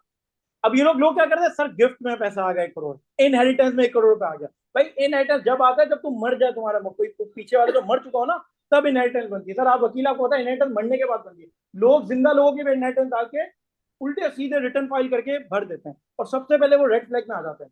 मैं कहता हूँ अगर 1 करोड़ करना है ना, उसके 10 साल के जाके पीछे रिटर्न बना दो, तमीज से सारी चीजें कर लो, थोड़े थोड़े थोड़े थोड़े करके इनकम दिखाओ, थोड़ा थोड़ा टैक्स दो, थोड़ी थोड़ी वेल्थ बढ़ाते जाओ, 2014 से लेकर 24 पर आओगे तुम्हारा 1 करोड़ खुद ही तुम्हारे बैंक के अंदर रिकनसाइल हो जाएगा। नए के लिए पुराना तो सर पुराना चल के आ रहा है पापी, वो तो के आ रहा है, इसका क्या मतलब है। चले खैर ये बातें एक्स्ट्रा हो गई है, मैं थोड़ी बात पे चला जाऊँ। सर आपने अंडर सेल की बात करी, फॉर एग्जांपल बिजनेस में हम अगर 20 लाख की चीज खरीदते हैं तो आगे हमको सेल ही एक्चुअल जो है 12 लाख में करते हैं किसी की वजह से, इनकम जो हम शो कराएंगे वो 20 लाख शो कराएंगे 12 लाख क्योंकि आपने लॉस कर दिया, आपका लॉस हो गया, नहीं बिका, माल ही नहीं बिका, गोदाम में पड़ा हुआ है। भाई देखो एक मैं बहुत नॉर्मल बात बता दूं, लॉ पे कानून आपसे टैक्स ले सकता है, लेकिन बिजनेसमैन को बिजनेस करने का तरीका नहीं बताते। सुप्रीम कोर्ट की जजमेंट में लिखा हुआ है कि आप कभी भी नॉर्म्स ऑफ बिजनेस है ना बिजनेसमैन को नहीं सिखा सकते। जैसे एक सेल टैक्स के अंदर एक जगह है, वहां पे कहा है कि सेल टैक्स के ऊपर जब भी डिस्काउंटेड होता है, डिस्काउंट होता है, तो आप डिस्काउंट देके नेट डिस्काउंट की वैल्यू पे सेल टैक्स चार्ज करें। क्या करें सर, होटलों में डील चल रही होती है, बाय 1 गेट 1 फ्री, आज एक पिज्जा पे 2 पिज्जा फ्री, आज एक बर्गर पे 2 बर्गर फ्री, ठीक है, टैक्स पूरा लेते हैं, लेकिन वो गलत है सर, ये गलत करते हैं होटल वाले। एफबीआई ने ज्यादा दी है, जब मैं आपको कानून पढ़ाऊंगा ना तो उसमें है कि आप डिस्काउंट करने के बाद की अमाउंट पर टैक्स लगाएं। अब एफबीआई ने उस पर कंडीशन लगाई कि आप लगाओ, आप डिस्काउंट दो, लेकिन वो डिस्काउंट मार्केट नॉर्म के हवाले से एक्स्ट्रा ऑर्डिनरी नहीं होते। फॉर एग्जाम्पल आपने 80-90% डिस्काउंट दिया, फिर ये बात चैलेंज हुई हाई कोर्ट के अंदर, फिर सुप्रीम कोर्ट ने कहा यार एक बात तो है कि बिजनेसमैन अगर 90% भी डिस्काउंट देना उसकी मर्जी है, उसको बिजनेस करने का तरीका पता है। फॉर एग्जाम्पल मार्केटिंग प्रमोशन का एक्सपेंस कर रहा है, भाई चैलेंज मैंने ये कर दिया कि 90% में डिस्काउंट नहीं दे रहा, मैं अपना एक्सपेंस कर रहा हूँ, मुझे मार्केटिंग प्रमोशन करना है। For example sir Jio company जो थी इंडिया की, मुकेश अंबानी की, उसने 10 साल या 6 साल या 10 साल तक नेट फ्री में दिया इंडिया को, पूरी इंडिया को नेट क्या दिया था, फ्री में दिया था, उसने सब्सक्रिप्शन ही नहीं थी कोई, तो उसने पूरी उसको पूरी मार्केट कैप्चर करनी थी। क्या करनी थी उसको, आज अगर वो 10 रुपए भी एक इंडियन खर्च करता है और 25 करोड़ यूजर है इंडिया के अंदर, तो 10 रुपए के साथ मल्टीप्लाई 25 करोड़, तो उसका महीने का टर्नओवर है।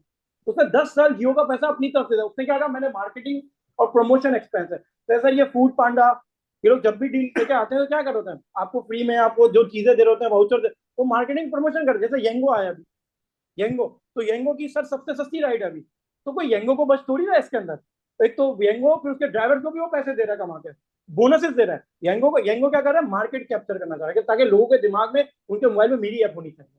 तो ये बड़े बड़े बिजनेस ऐसे ही बनते हैं, लॉस के अंदर होते हैं बिजनेस पूरे, लेकिन ये इतने बड़े बिजनेस आते हैं कि सर रातों रात ये फिर बेच के निकल जाते हैं आगे, क्योंकि किसी और इन्वेस्टर को बेच देते, जो आजकल ये पूरा मार्केट बिजनेस चल रहा है। सिलिकॉन वैली पे शार्क टैंक निकल आया आजकल, तो उसमें मार्केट में बिजनेस खरीदा, तो एक नया बिजनेस है ना मार्केट में। मैंने एक बिजनेस बनाया, मैंने सिर्फ अपना पैसा उठाया, सिर्फ मार्केटिंग प्रमोशन से उसका नाम बनाया, और फिर मैं वो नाम बेच के निकल जाऊंगा। तो बिजनेस खरीद के बेचने वाला बिजनेस भी बड़ा चल रहा है आजकल। सही है सर, आप देखें मैं 2 मिनट पानी वानी पी लूं और मैं ऑनलाइन वालों के सवाल देख लूं जरा। आज तो सारी बातें हमारे ऊपर से गुजर रही है। ठीक है सर, आपको क्या समझ नहीं आप बताएं। मैं सर थोड़ी बातें मैंने ऊपर वाली कर ली थी। Sales minus expense, yes. Hamza Chaudhry, sales minus expense equal to profit. PSX market goes down to tax will not be implemented, I guess. No no no, ऐसा कुछ भी नहीं है। कतरी खत जाएगा, डोंट वरी। अरे माशाल्लाह, करप्शन इज बेस्ट। ओके चलें, इनके सवाल नहीं थे, इनके अपनी फालतू की थी। तो 2 मिनट का रेस्ट लेते हैं ऑनलाइन वाला, ब्रेक। अच्छा सर, अब हमने चार्जिंग सेक्शन से 2 बातें आज क्लियर ली। हमें 2 चीज क्लियर हो गई। टैक्स क्लियर हो गया कि इनकम टैक्स ऑडिट टैक्स किस किस चीज को टैक्स कह रहा है, और हमें ये भी क्लियर हो गया कि इनकम क्या क्या चीज यहाँ पे वो इनकम कह रहा है। 2 हमें डेफिनेशन क्लियर हो गई। अब चलते हैं सर, तीसरा था हमारे पास पर्सन। क्या था? अब सर पर्सन का मतलब जानना क्यों जरूरी है कि भाई किन किन लोगों के ऊपर टैक्स लगता है, किन किन लोगों के ऊपर इनकम टैक्स, वो शख्स जिसके ऊपर हम टैक्स लगाएंगे ना, tax shall be impose on every person. कौन है वो लोग जिनके ऊपर हम टैक्स इम्पोज करेंगे? तो सर सबसे पहला उसने कहा ये 7 तरीके के लोग हैं। The following shall be treated as person for the purpose of income tax ordinance, namely income tax ordinance namely। Sir कौन कौन है? सबसे पहला इंडिविजुअल। सबसे पहला क्या है सर? इंडिविजुअल का मतलब क्या? सर हम यार, हम जीते जाता है इंसान बस। हाँ मतलब जानवर वगैरह नहीं, इसमें जानवर नहीं लगेगा। तो बस हम ही है जो हम एक सांस लेते हुए इंसान जो है ना, वो इंडिविजुअल। इसकी कोई डेफिनेशन नहीं है, इसकी कोई डेफिनेशन इनकम टैक्स ऑर्डिनेंस में नहीं है। ठीक है, तो ये इंडिविजुअल कहलाता है। अब सर दूसरा है कंपनी। क्या है? अब कंपनी क्या है, क्यों है, क्या है, ये इनकम टैक्स ऑर्डिनेंस हमें बताएगा कि हम किस चीज को कंपनी मानते हैं। अब एक कंपनी तो आपको पता है कंपनी एक्ट के मुताबिक बनती है, 2017 के मुताबिक, तो उसको भी मानता है। लेकिन ये ऑडिशनल और चीजों को भी क्या कह देता है? कंपनी कह देता है। अभी हम कंपनी की डेफिनेशन में पढ़ लेंगे। ठीक है सर। फिर एक association of person incorporate form establish in Pakistan. What is mean by association of person? Great sir, partnership business. एक से बंदा, 2 बंदा मिलकर कोई प्रॉफिटेबल बिजनेस करे, कॉल्ड पार्टनरशिप बिजनेस। कोई फर्म जो फर्म बनती है, फर्म का मतलब डिफाइन किया गया है पार्टनरशिप एक्ट के अंदर, एक 1935 है, कि एक से ज्यादा 2 में कोई भी बंदा प्रॉफिटेबल बिजनेस करे उसको क्या कहते हैं? पार्टनर। इनकम टैक्स ऑडिट में हम कहते हैं इसको एसोसिएशन ऑफ। तो आप कभी भी पार्टनरशिप का वर्ड यहाँ नहीं देखेंगे, आप क्या वर्ड देखेंगे? Association of person. अच्छा बाकी सर हमारे लिए 3 ही इंपॉर्टेंट है, हमें तीनों के बारे में पढ़ना है। ना आपके पास कोई गवर्नमेंट है, ना गवर्नमेंट के ऊपर टैक्स है। पर्सन की वो डेफिनेशन में आते हैं। अब कौन कौन पर्सन है? फेडरल गवर्नमेंट भी एक पर्सन है, फॉरेन गवर्नमेंट भी एक पर्सन है, political sub division of foreign government. इसका मतलब क्या? Political sub division of foreign government, political sub division of foreign government. Sir ये एम्बेसी, सर जितने डिप्लोमेट बैठे, जैसे हमारे पाकिस्तान में अमेरिका की एम्बेसी है, यूरोप की एम्बेसी है, यूके की एम्बेसी है, सारी एम्बेसी है। उसी तरह हमारे लोग दुबई के अंदर, सऊदीया के अंदर बैठे होते हैं एम्बेसीज में, तो वो political sub division of foreign government. तो जितनी एम्बेसीज है वो इस डेफिनेशन में आती है। Sir public international organisation, sir NGO नहीं आती। IMF, WHO, वर्ल्ड है, वर्ल्ड बैंक, वर्ल्ड कोर्ट, ये सारे पब्लिक इंटरनेशनल ऑर्गेनाइजेशन हैं। ठीक है, यूसेफ, सारी चीजें पब्लिक इंटरनेशनल ऑर्गेनाइजेशन। तो इन चीजों, इन चारों को तो आप काट दें, हमें कोई जरूरत इसकी नहीं है। हमें इन 3 लोगों के बारे में टैक्सेशन देखनी है, क्योंकि सारे के सारे एग्जाम्प्ट है, इनकी कोई टैक्सेशन की बात। इनको पर्सन की डेफिनेशन डाला कि सारी की सारी क्या है? कंपनी की डेफिनेशन में अभी थोड़ी देर में तो बता देता हूँ। ठीक है, अब आ जाए सबसे पहले सर, सबसे पहले एओपी की डेफिनेशन। किसकी डेफिनेशन? कि एसोसिएशन ऑफ पर्सन क्या है। ठीक है, एओपी पर्सन इंक्लूड्स, किससे स्टार्ट हो रही है? इंक्लूड्स है। ठीक है, अब फर्म, सर फर्म का मतलब नीचे लिखा, firm means the relation between person who have agreed to share the profit of a business carried on by or acting at all them. Sir अंग्रेजी में आसान हो कि फर्म ऐसी चीज के 2 से 1 तो ज्यादा लोग मिलकर कोई प्रॉफिटेबल बिजनेस कैरी करते हो। कैरी करते हो मतलब करना, चलाते हो, तो इसको कहते हैं फर्म। ठीक है सर। दूसरा है अ हिंदू अनडिवाइडेड फैमिली। अ हिंदू अनडिवाइडेड, आपको पता है कानून आपका 1925 का चल रहा है, वहीं से चीजें कॉपी हो रही है। Hindu undivided family sir joint family business. चाचा मामा ने, भतीजे ने, 2 भाइयों ने मिलके जो घर के अंदर बिजनेस होता है ना, उसको कहते हैं ज्वाइंट फैमिली बिजनेस, को कहते हैं हिंदू अनडिवाइडेड। जो डिवाइडेड नो अनडिवाइडेड फैमिली। ठीक है, जो फैमिली डिवाइडेड, क्योंकि आपको पता है ना कि ये जो खानदानी सिस्टम्स हैं, जितना भी हम खानदानी हमारे आज कल्चर में, तो सारा हिंदुस्तान से हम लेके आए हैं ज्यादातर। वहां पे ज्यादातर ये फैमिली सिस्टम और चलता है। यूरोप वेस्टर्न साइड पे तो इतना नहीं चलता है। हाँ क्या मतलब? हाँ डॉक्यूमेंट नहीं होगा, फिर भी एओपी की डेफिनेशन आएंगे सर। आप आज तक की ये मतलब सिस्टम है ये अगर आप जॉइंट फैमिली अपने घर पे कोई बिजनेस करते हो तो वो एओपी में क्या फॉल करता है आज तक, क्योंकि लॉ के अंदर है। अब तो वैसा ये नहीं है, ये चीज आपका जॉइंट फैमिली बिजनेस तो होते ही है, लेकिन अब क्या करते हैं, जॉइंट फैमिली करके मैं कंपनी बना देते हैं, आप कंपनी खरीद लेते हैं, आप ही उसके शेयर खरीद लेते हैं उसी कंपनी के। वो मैं बताता हूँ कंपनी क्या होती है, कंपनी क्यों होती है।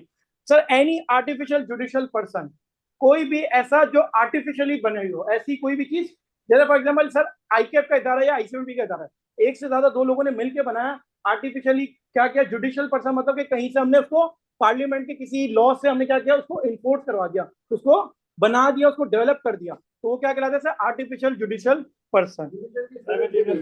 नहीं है जुडिशियल सर, ये गलत हो गई, मैं इसको सेट कर दूंगा, GUIDISIL, ये RI गलती लगी है, CI जुडिशियल, हाँ ठीक है सर, ये स्पेलिंग सेट करनी है हमें। Sir any body of person form under a foreign law but does not include a company. यहाँ क्या बात कर रहे हैं कि सर अगर कोई, फॉर एग्जाम्पल अगर कोई ये आर्टिफिशियल जुडिशियल पर्सन अगर काइंडली जरा कर दें, मेहरबानी होगी।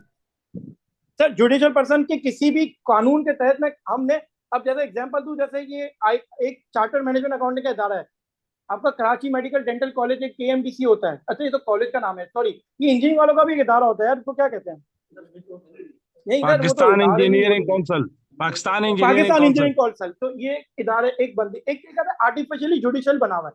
अब ये दो तीन लोगों ने मिलकर बनाई, तो उसको कहते हैं आर्टिफिशियल कोई जुडिशियल पर्सन, जैसे कंपनी भी आर्टिफिशियली जुडिशियल बनी होती है, पार्टनर जैसे KPMG है, फर्गूसन से बड़ी बड़ी फर्म, ये आर्टिफिशियल जुडिशियल, ये कुछ 4-5 लोगों ने मिलकर क्रिएट की है, ठीक है, तो ये फर्म बनी हुई है। ओके अच्छा सर ये नहीं, जुडिशियल का जो लफ्ज है, दिस इज कंफ्यूजिंग वन, मतलब ये है, आप ये फरमा रहे हैं कि अगर कोई कंपनी या simply association of person which is been created और एग्जीक्यूटेड विद जुडिशियल ऑर्डर, आप ये फरमाना चाह रहे हैं? यस सर, जुडिशियल ऑर्डर किसी कानून के तहत बनी हो, जुडिशियल ऑर्डर मतलब कोई कानून से बनी हो वो, ठीक है, जैसे ICMP है, मैं आपको एग्जांपल देता हूँ, वो एक पार्लियामेंट का कानून है, चार्टर्ड मैनेजमेंट अकाउंटेंट एक कानून है, कौन से वो पार्लियामेंट का कानून है, उस कानून के मुताबिक वो बॉडी क्रिएट की गई है AOP, ठीक है सर।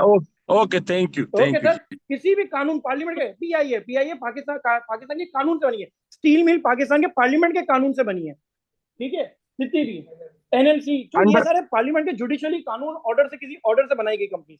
ओके ये सर, पर जो सेक्शन 42 के तहत जो कंपनीज बनती हैं, जी सर, कंपनी एक्ट 2017 में, जी सर। अच्छा आ जाए सर मैं ये बात बता रहा था, एनी बॉडी ऑफ फॉर्म और under a foreign law but does not include a company. For example sir मैंने यूके के अंदर एक AOP बनाई, यूके के अंदर मैंने क्या बनाई, तो वो अगर AOP पाकिस्तान में कोई बिजनेस करना चाहती तो पाकिस्तान में भी क्या कहलाएगी, AOP ही कहलाएगी, पाकिस्तान में वो क्या कहलाएगी, AOP, but does not include a, तो कंपनी ना मानी जाए, वो कंपनी ना की जाए। एक इसमें अंदर में बात है, आगे जाके थोड़ी सी कंपनी की डेफिनेशन मैं आपको बताऊंगा। तो AOP की बात समझ आ गई, आसान सी डेफिनेशन है, खैर कुछ भी नहीं है, एक से ज्यादा दो मिलकर बंदा, कोई भी पार्टनरशिप रजिस्ट्रार, प्रैक्टिकली आप रजिस्ट्रार के पास जाते हो, पार्टनरशिप अपनी फर्म रजिस्टर करवाते हो, वो आपकी क्या बन जाती है, AOP बन जाती है, तो आपके ऊपर इनकम टैक्स ऑर्डिनेंस में AOP की टैक्सेशन अप्लाई होती है। ये इंटू एंड डिवाइड पेंगी, और ये सारी बातें जो है ना, इतनी आपके लिए लेवल पे वो चीजें हैं नहीं, क्योंकि होता नहीं है इतना ज्यादा कुछ। चले सर अब आ जाए, हाँ सर अब तो ऑनलाइन हो जाता है सब कुछ, लेकिन वो डॉक्यूमेंट वगैरह तो सारा देना ही पड़ता है सर। कंपनी, अच्छा सर कंपनी की डेफिनेशन, कंपनी, अब कंपनी की डेफिनेशन स्टार्ट हो रही है मीन से, क्या स्टार्ट हो रही है, मीन से, तो मतलब कि जो इनकम टैक्स ऑर्डिनेंस कह दिया वही कंपनी हमारे लिए कंपनी होगी। सबसे पहले sir company as defined in the company act 2017, जो भी कंपनी एक्ट के मुताबिक बनी होगी वो सारी की सारी क्या कहलाएगी, आपकी कंपनी ही कहलाएगी, जो कंपनी के लॉ के मुताबिक बनी हुई है। आपको कंपनी लॉ पता है, ठीक है sir. Any body form under और एनी लॉ इनफोर्स इन पाकिस्तान, सेम बात, वहां पे AOP बनाई, यहाँ पे मैंने किसी भी बॉडी, किसी कानून के मुताबिक कंपनी बना दी। फॉर एग्जाम्पल स्टील मिल एक कंपनी थी, लेकिन एक पार्लियामेंट के कानून के मुताबिक, किसी ऑर्डर के मुताबिक क्या लिखा हुआ है, अंडर एनी लॉ, कोई भी ऐसा कानून जो इन्फोर्स होता हो पाकिस्तान के अंदर, ठीक है, उसके मुताबिक मैं कोई चीज बना दूं, आसान। सर मुदारबा पता है आपको,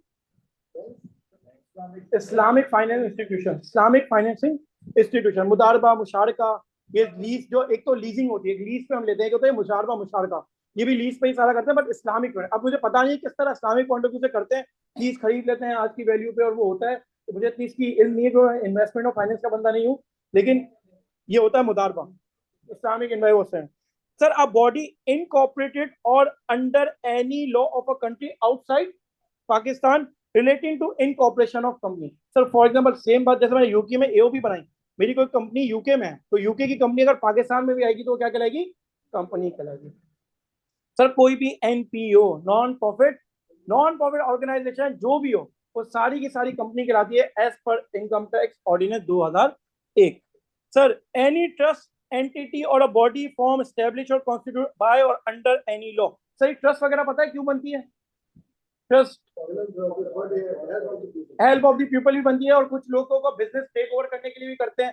ट्रस्ट वगैरह जो बनाई जाती है तो आसान बात है,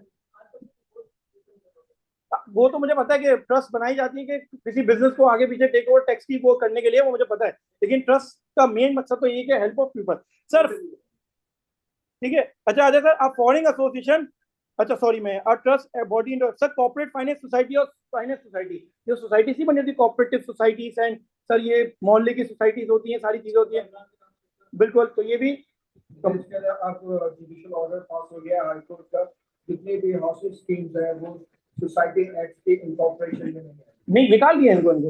ओ हो सर रीजन क्या था इसका? मतलब रीजन ये जो कॉर्पोरेशन सोसाइटी जो थी वो अपलिफ्टिंग ऑफ पुअर पीपल और जो लो कास्ट, हाँ बिल्कुल बिल्कुल बिल्कुल, उसको उल्टा ले लिया हमने, कर दिया कि आप हमसे हाउसिंग स्कीम करेंगे, अब बिल्डिंग ऑफ लो कास्ट या पुअर पीपल के बजाय हमने सिर्फ घर बनाए अपनों में बांटे। अच्छा अच्छा अच्छा, इसलिए इन्होंने यहाँ से चीज निकाल दी। ओ हो, खैर कुछ भी हो सकता है पाकिस्तान में, सही। सर आ जाए, एनी फॉरेन एसोसिएशन, कोई बाहर की एओपी हो, इनकॉर्पोरेट हो ना हो, which by FBRS general or special order declare to be a company for the purpose of income tax ordinance. ये बात थोड़ी सी चीज है, मैं समझाता हूँ इसको, ये भी छोड़े। Sir provincial government, local government और स्मॉल कंपनी और स्मॉल, सर एक अब है ना, इसके अंदर इनकम टैक्स ऑर्डिनेंस कंपनी 3 हिस्सों में टूटी हुई है, कंपनी को 3 हिस्सों में ब्रेक किया गया। कंपनी, सर माइक ऑफ कर लीजिएगा, किसी का माइक ओपन है शायद, सॉरी। तो सर एक आपकी आएगी पब्लिक कंपनी, एक आपकी आती है प्राइवेट कंपनी, नहीं सर सोल प्रोप्राइटरशिप का नाम यहाँ पे नहीं है, और एक आपको आती है स्मॉल कंपनी। क्या आती है? ये 3 type of company income tax ordinance में। अब ये तीनों के डिफाइन करने का मकसद क्यों है कि क्योंकि कुछ रेट भी अलग है, और प्राइवेट और पब्लिक का जब हम कैपिटल गेन का चैप्टर पढ़ेंगे तो वहां भी इनके कुछ डिफरेंशिएट आते हैं। अगर आपने पब्लिक कंपनी के शेयर में इन्वेस्टमेंट किया तो आपका टैक्स रेट कुछ और है, प्राइवेट कंपनी के कुछ किए तो उसका कुछ रेट अलग है। इसलिए इनकम टैक्स ऑर्डिनेंस ने पहले तीनों कंपनी को ब्रेक कर दिया। तो सबसे अलग, अगर कैपिटल गेन समझे या आपको समझना है तो आपको पहले कंपनी समझनी पड़ेगी। कंपनी 3 हिस्सों में टूटी हुई है। सबसे पहली क्या है सर? एक पब्लिक होगी, एक प्राइवेट होगी और एक स्मॉल कंपनी होगी। अच्छा अब स्मॉल कंपनी में बताऊंगा एक कंडीशन से बनती है, तो एक पब्लिक और प्राइवेट भी इनकम टैक्स ऑर्डिनेंस में स्मॉल कंपनी बन सकती है।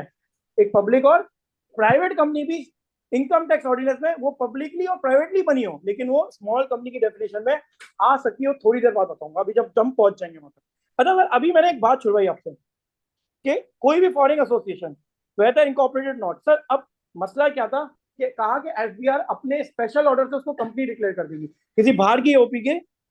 हमने पीछे पढ़ा था कि कोई बाहर की एओपी हो तो पाकिस्तान में भी एओपी कहलाएगी, लेकिन एफबीआर चाहे तो उसको कंपनी डिक्लेयर कर सकती है। क्या डिक्लेयर कर सकती है? ऐसा क्यों किया? ये लॉ के अंदर क्यों है? फॉर एग्जाम्पल सर मैंने क्या किया, मैंने बनाई एक यूके में कंपनी, सॉरी यूके में मेरी थी कंपनी थी मेरी यूके में। मैंने कहा यार कंपनी है मेरी यूके में, मैंने कंसल्टेंट से कॉल की पाकिस्तान के, मैंने पूछा पाकिस्तान में कंपनी का रेट बताओ, मुझे पाकिस्तान में बिजनेस करने जाना है, मुझे पाकिस्तान में बिजनेस करने जाना है। उसने कहा भाई कंपनी का जो रेट है ना वो है 29%। ये सर एक्चुअल रेट बता रहा हूँ मैं आपको। कंपनी का रेट कितना है टैक्स का? 29%। ओके, मुझे पता चल गया। मतलब कि अगर मैं 1 रुपया भी कमाऊँ तो मुझे 29 पैसा उनको देना पड़ेगा। 1 लाख कमाऊँ तो 29,000 रुपये मुझे उनको। अगर मैं 6 लाख भी कमाऊँ तो मुझे। फिर मैंने उनसे पूछा कि यार जरा एओपी का रेट बताओ। किसका? सर एओपी में क्या होता है कि 6 लाख तक आपकी इनकम क्या है, कोई टैक्स नहीं है। 6 लाख तक एओपी में 6 लाख तक आपके ऊपर कोई टैक्स, 0 टैक्स। फिर 6 लाख से 12 लाख तक 5% टैक्स, फिर बढ़ता जाता है। फिर क्या करता है? अब मैंने सुना यार मेरा साल का प्रॉफिट 6 लाख हो गया, 4 लाख होगा। कितना होगा? 4 या 6 लाख ही होगा। मुझे लगा तो मैं कंपनी बनाऊंगा लेकिन 4-6 लाख के ऊपर का मेरा प्रॉफिट। तो मतलब कि अगर मैं कंपनी बनाऊं तो 6 लाख का 29% कितना होगा? तो ये लगाए 6 लाख का 29, 10% आपका हो गया 60। 120 कुछ 1,80,000 के आसपास, 30% पकड़ लेते ना, 1,80,000 के आसपास।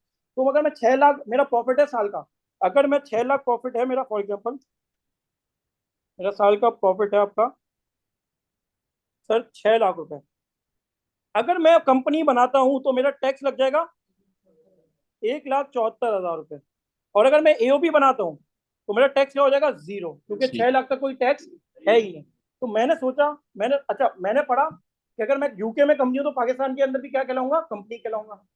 मैंने एक होशियारी पकड़ी, मैंने यूके से मैंने क्या किया, पहले मैंने क्या किया यूके, अब थोड़ी एग्जांपल को यहाँ लेते हैं। मैंने यूके में कंपनी बनाई और एक यूके में अपनी ही एओपी खड़ी कर दी। यूके में क्या की मैंने, फिर हमने एओपी की डेफिनेशन में पढ़ा कि अगर कोई एओपी यूके में एओपी है तो पाकिस्तान में भी क्या कहलाएगी। तो फिर मैं क्या कहूंगा, जब मैं यहाँ एओपी बन गया तो पाकिस्तान के अंदर भी एज एओपी आ जाऊंगा, पाकिस्तान में भी मैं क्या आ जाऊंगा एज। अब सर लॉ मेकर क्या कह रहा है आपको, कंपनी की डेफिनेशन लॉ मेकर आपको क्या कह रहा है, कह रहा है कि फॉरेन एसोसिएशन, मतलब जो मैंने जानबूझ के एक एओपी बनाई, टैक्स को बचाने के लिए, टैक्स की बचत करने के लिए मैंने एक एओपी बनाई, वेदर इनकॉर्पोरेटेड नॉट, वो बनी हो या ना बनी हो, which the FBR federal board of revenue का एक पावर है, हैज बाय जनरल या स्पेशल ऑर्डर, मतलब ऐसी बहुत सारी कंपनी को भी करते हैं जनरल ऑर्डर से, या किसी स्पेशल कंपनी को भी कहे कि तुम एओपी नहीं हो, declare as to be a company for the purpose of income tax ordinance, उसको क्या कहेगा कि उसको डिक्लेयर कर देगा पर्पस के तू इनकम टैक्स ऑर्डिनेंस कंपनी, क्योंकि तुम ये हरकतें कर रहे हो, तुम टैक्स की क्या कर रहे हो, यहाँ पे टैक्स की क्या करो, अवॉइडेंस, टैक्स की क्या, सॉरी अवॉइडेंस कहूंगा सर, इसको मैं इवेजन नहीं कहूंगा।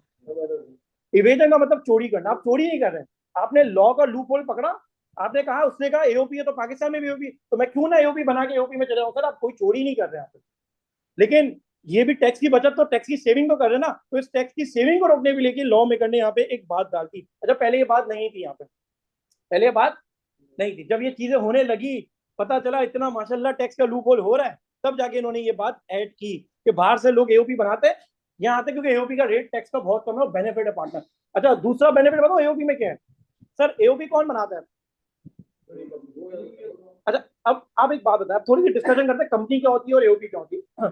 सर कंपनी बनती है शेयर होल्डर से, फॉर एग्जांपल मुझे आज एक कंपनी खड़ी करनी है, फैजान मुझे और आपको तीनों ने हमने सोचा कंपनी बनाते हैं, हम कंपनी बनाएंगे कंपनी एक्ट के मुताबिक, हमें इन्वेस्टमेंट चाहिए होगी, कंपनी के लिए क्या चाहिए होता है आपको सर, इन्वेस्टमेंट दो तरीके से आती है, या तो आपको इक्विटी इन्वेस्टमेंट होती है, डेट इन्वेस्टमेंट होती है, ये अकाउंटिंग टर्म से इक्विटी और डेट। अब इसको मैं जनरल बात करता हूँ, एक होता है सर मैं लोन उठा लूं, उधार उठा लूं सूद के ऊपर, बिजनेस करने के लिए मैं पैसा मार्केट से लोन उठा लूं, इससे लोन ले लिया, इससे लोन ले लिया, उससे लोन ले लिया, मैंने लोन उठा लिया। दूसरी इन्वेस्टमेंट ये होती है कि मैंने कहा सर मैं कंपनी खोल रहा हूँ, मेरा आईपैड बेचने का बिजनेस है, मैं इस कंपनी को बहुत टॉप पे लेके जाऊंगा, आप एक काम करें इस कंपनी के मुझसे शेयर खरीद। शेयर क्या होता है सर, मैंने कहा कि मैं एक शेयर 100 रुपए का बेचता हूँ, इन्होंने 2 शेयर खरीदे 200 रुपए के, इन्होंने 2 शेयर खरीदे, अभी मेरी कंपनी में 2 शेयर के मालिक है, फॉर एग्जाम्पल मैंने 100 शेयर इशू किया मार्केट के अंदर, एक शेयर 1% को रिप्रेजेंट करता है, एक शेयर 1% को रिप्रेजेंट करता है, इन्होंने 2 शेयर लिए तो 2% मालिक, इन्होंने बोला 40 शेयर दे दो मुझे, ठीक है, इन्होंने कैश निकाल के मुझे 40, ये कितने परसेंट मालिक हो, 40%, अब 42% मेरा मार्केट का शेयर बिक गया, इन्होंने 10% कह दिया, 4, अब आप सारे शेयर होल्डर हो, कंपनी के एक्चुअल मालिक आप हो, मैं कंपनी को रन कर रहा हूँ, मैं डायरेक्टर हूँ या सीईओ हूँ कंपनी का। तो सर ये कहलाती है कंपनी। कंपनी में क्या होता है, जब कंपनी प्रॉफिट कमाती है, कब कंपनी, जब भी आप देखेंगे कंपनी प्रॉफिट कमाती है तो सर कंपनी अपने शेयर होल्डर को एक चीज देती है, क्या देती है सर, डिविडेंड, क्या देती है, डिविडेंड देती है, क्या देती है, डिविडेंड देती है, ये आपको कंपनी का समझ आ गया। अच्छा अब कंपनी पहले तो अपने प्रॉफिट पे भी टैक्स देती है, फिर जब शेयर होल्डर को डिविडेंड देती है तो उस पर भी टैक्स होता है, तो सर मालिक तो आप ही थे, अगर आप मालिक हैं कंपनी के और कंपनी जब टैक्स दे रही है तो टैक्स तो आपने दे दिया, तो आप ही कंपनी के मालिक है ना, मतलब कि डबल टैक्सेशन हो रही है, पहले तो आप अपने कंपनी के प्रॉफिट पे टैक्स दोगे, फिर जब आप अपने कंपनी का प्रॉफिट उठा रहे हो उसके ऊपर भी टैक्स देना पड़ेगा डिविडेंड के नाम पे, और ये देना पड़ता है, एक तरीके से मैं समझता हूँ ये चीज सही नहीं है। 15% मतलब 29% आपने प्रॉफिट पे टैक्स दिया, आपका प्रॉफिट पहले से कम हो गया, फिर आप जो प्रॉफिट उठा रहे हो उस पर भी आपको 15% और मजीद टैक्स देना पड़ेगा। सेक्शन 150 डिविडेंड, डिविडेंड यही है ना, डिविडेंड जब भी किसी कंपनी डिविडेंड की पेमेंट करेगी वो 15% विथहोल्डिंग टैक्स करेगी। अच्छा बाकी होगा समझ नहीं आ रहा तो छोड़ दें बात, हाँ हाँ नहीं नहीं डिविडेंड नहीं, मैं आपको इन्वेस्टमेंट दूंगा, मैं आपको प्रॉफिट जो दे रहा हूँ वो डिविडेंड कहलाता है। हाँ मैं आपको टैक्स होता है वो तो बेसिक है, हाँ आपका ही काटूंगा मैं, उसका थोड़ी काटूंगा, डबल नहीं ना सर, कंपनी भी तो आपकी है सर, हाँ विथहोल्डिंग तो कंपनी करेगी, ये कंपनी भी तो आपकी है, आपका ही प्रॉफिट था, फिर मैं आपको प्रॉफिट दे रहा हूँ, फिर उस पर भी टैक्स दे रहा हूँ। सर ये डिविडेंड में बहुत आगे जाके बताऊंगा, डिविडेंड में मत जाए, वरना ये बेचारे कुछ बहुत नॉर्मल भी बच्चे चल रहे हैं मेरे साथ, मुझे उनको लेके चलना है। मैं तो एग्जांपल दे रहा हूँ डिविडेंड, कंपनी का सिर्फ स्ट्रक्चर समझा रहा हूँ। कंपनी में क्या होता है, शेयर होल्डर होते हैं, उनको हम पैसे जो प्रॉफिट देते हैं उसको क्या कहते हैं, डिविडेंड। बस यहाँ तक रखे, टैक्सेशन में अभी मत जाए। 15% 150 सेक्शन पूरा डिटेल के अंदर पढ़ाऊंगा, टेंशन नहीं है। यहाँ तक बात समझ आई, डिविडेंड की बात समझ आई। अब आए एओपी में क्या होता है सर, हम 3-4 लोगों ने मिलकर सोचा काम करते हैं, कंपनी खड़ी करते हैं, कोई प्राइवेट नहीं, हमने रजिस्ट्रार के पास गए, 4 पार्टनर बने, एओपी बनाई। अब एओपी में क्या होता है, एओपी अगर अपने प्रॉफिट पे टैक्स दे देता है, जब मेंबर्स को पैसा मिलता है ना, वो एग्जेम्प्ट इनकम टैक्स ऑर्डिनेंस से, क्या है वो। तो सर एओपी बनाने में ज्यादा फायदा है, कंपनी बनाने में ज्यादा फायदा है। अगर मैं कहूँ कि मैं शेयर होल्डर, मैं प्राइवेट कंपनी बनाना चाहूँ, अच्छा कंपनी बनाने की भी अपने फायदा है, वो एक पब्लिक कंपनी, बड़ी ऑर्गेनाइजेशन बनती है, उसके शेयर होल्डर होते हैं, उनको इन्वेस्टमेंट बड़ी चाहिए होती है। एओपी में इतनी बड़ी इन्वेस्टमेंट नहीं उठाते, क्योंकि वो लिमिटेड लाइबिलिटी पे आती है। वो फिर कंपनी एक्ट, रजिस्ट्रार के, पार्टनरशिप के एक्ट के मुताबिक है, वो मैं नहीं पढ़ा रहा, लेकिन ये सारी चीजें आती हैं तभी वो रिस्ट्रिक्ट होती है। लेकिन अगर हम छोटा सा बिजनेस करें तो हम कंपनी क्यों बनाए, हम एओपी बनाए, ताकि जब हमें जो प्रॉफिट मिले वो क्या है, एग्जाम फ्रॉम। अगर आपने एओपी पे, आपकी एओपी ने टैक्स दे दिया, आफ्टर टैक्स जो भी प्रॉफिट आप उठाओगे, हम चारों ने 100 रुपए कमाए, 25-25 रुपए उठा लिए, 100 पे हम टैक्स दे चुके हैं, अब 25-25 हमने उठाए, वो 25-25 पे हमें कोई टैक्स नहीं देना। हाँ हालांकि आगे आगे कुछ है, वो छोड़ दे सर, आगे नहीं जाइएगा अभी। आगे ये भी है कि अगर मेरी कोई और अदर इनकम है तो फिर कुछ टैक्स बनता है और एवरेज रेट लगता है, वो छोड़ दे अभी बात, बहुत मुश्किल बात है, अभी नहीं कर रहे थे, अभी उस लेवल पे नहीं गए हम। मैं आपको नॉर्मल सिर्फ कंपनी और एओपी का टैक्स की बचत के हवाले से चीज बता रहा हूँ, एक नॉर्मल सी।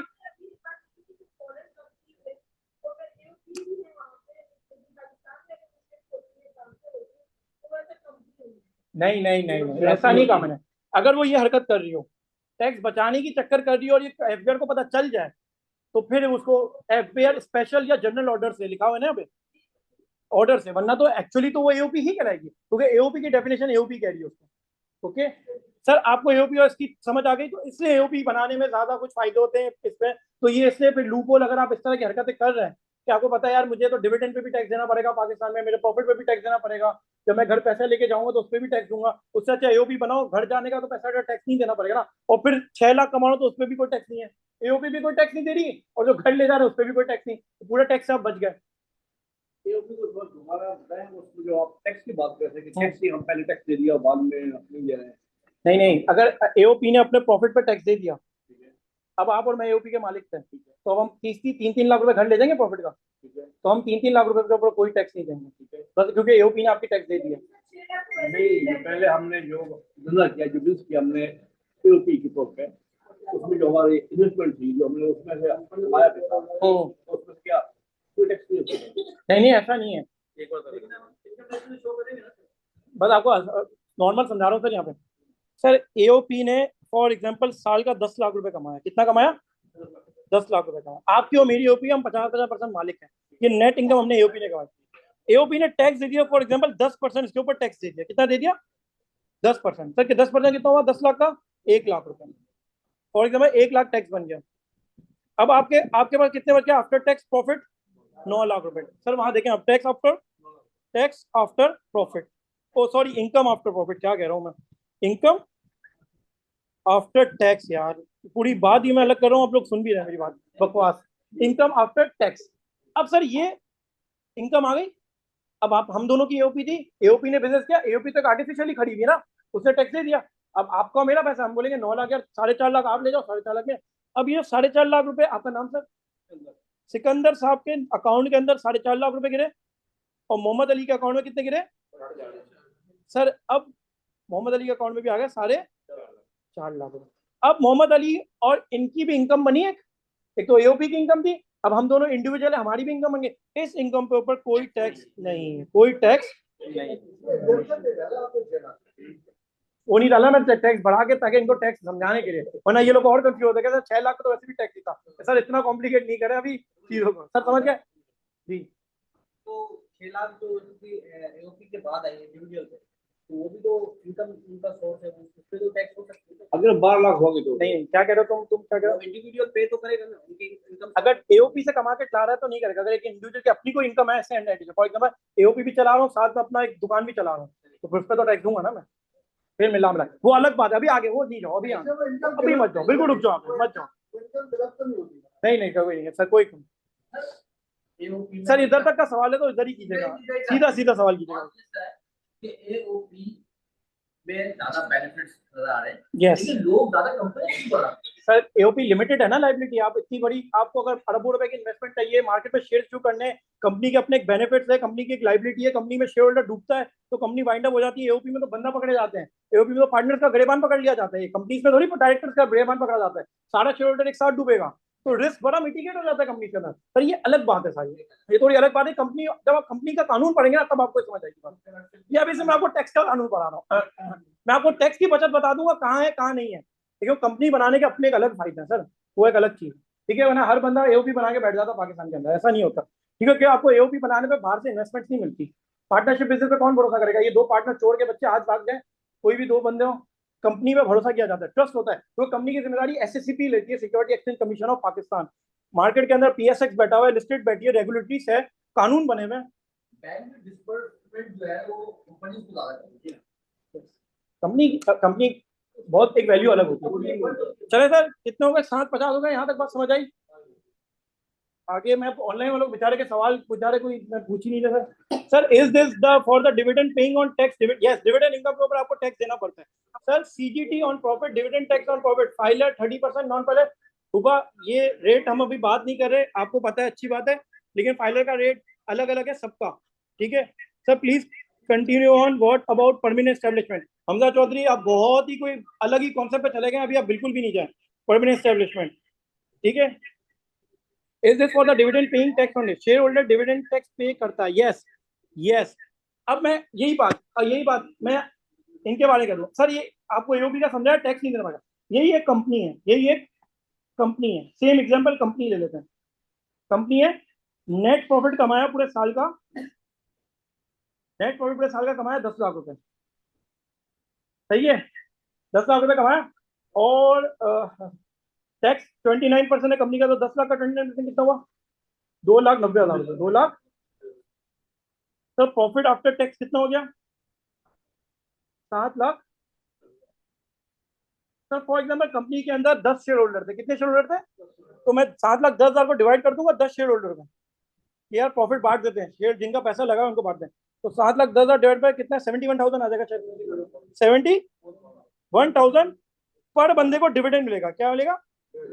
डिविडेंड मिलेगा। अब जब भी कंपनी 71,000 अपने शेयर होल्डर को पे करेगी, फॉर एग्जांपल शेयर होल्डर ए को दे रही है, फिर शेयर होल्डर बी को दे रही है, फिर शेयर होल्डर सी को दे रही है, तो उसकी 71,000 15% का टैक्स डिडक्ट करेगी। क्या करेगी? 15% एडिशनल टैक्स लगेगा। तो 75 का 15% कितना हो गया आपका? 7.5 और 11,000 रुपए, 11,000 रुपए लगा लो। कितना? ये 11,000 रुपए भी इनका कटेगा तो इनको नेट कितना मिलेगा सर? 60,000 रुपए। कितना मिलेगा? 60,000 रुपए। कंपनी होगी ना, कंपनी देगी ना डिविडेंड, जो कंपनी दे रही है वही विथहोल्डिंग एजेंट है, वो तो मैंने शुरू में बता दिया, ठीक है। ये और अच्छा थोड़ा आपको समझा दिया कि एओपी में इस तरह का होगा तो कोई टैक्स नहीं होगा, कंपनी में होगा तो आपके शेयर होल्डर के ऊपर डिविडेंड का टैक्स आपका कटेगा। यस, यही तो आपको समझा रहा हूँ कि वो कह रहे थे ना कि सर नहीं, ये दुख है, क्योंकि 10 शेयर होल्डर ने पहले तो अपने इस प्रॉफिट पे 10 लाख पे टैक्स दिया, फिर जब 7 लाख 10,000 डिस्ट्रीब्यूट करते गए तो उस टाइम में भी 11,000 रुपए का सबने टैक्स दिया। तो डिविडेंड का कॉन्सेप्ट सब जगह, डिविडेंड का इनकम पूरी दुनिया में टैक्सेबल है, तो सब जगह ये होता है, सारा तो ये एक चीज है, डबल टैक्सेशन नहीं है, लेकिन होती है ये, इसके ऊपर चैलेंजेबल है। लेकिन ये कहते हैं हमने ट्रीटेड इनकम बना दी है, डिविडेंड को बना दी, किसी भी चीज को हम चाहे इनकम ट्रीटेड करवा दें, हमने करवा दी, तो मसला ही नहीं है।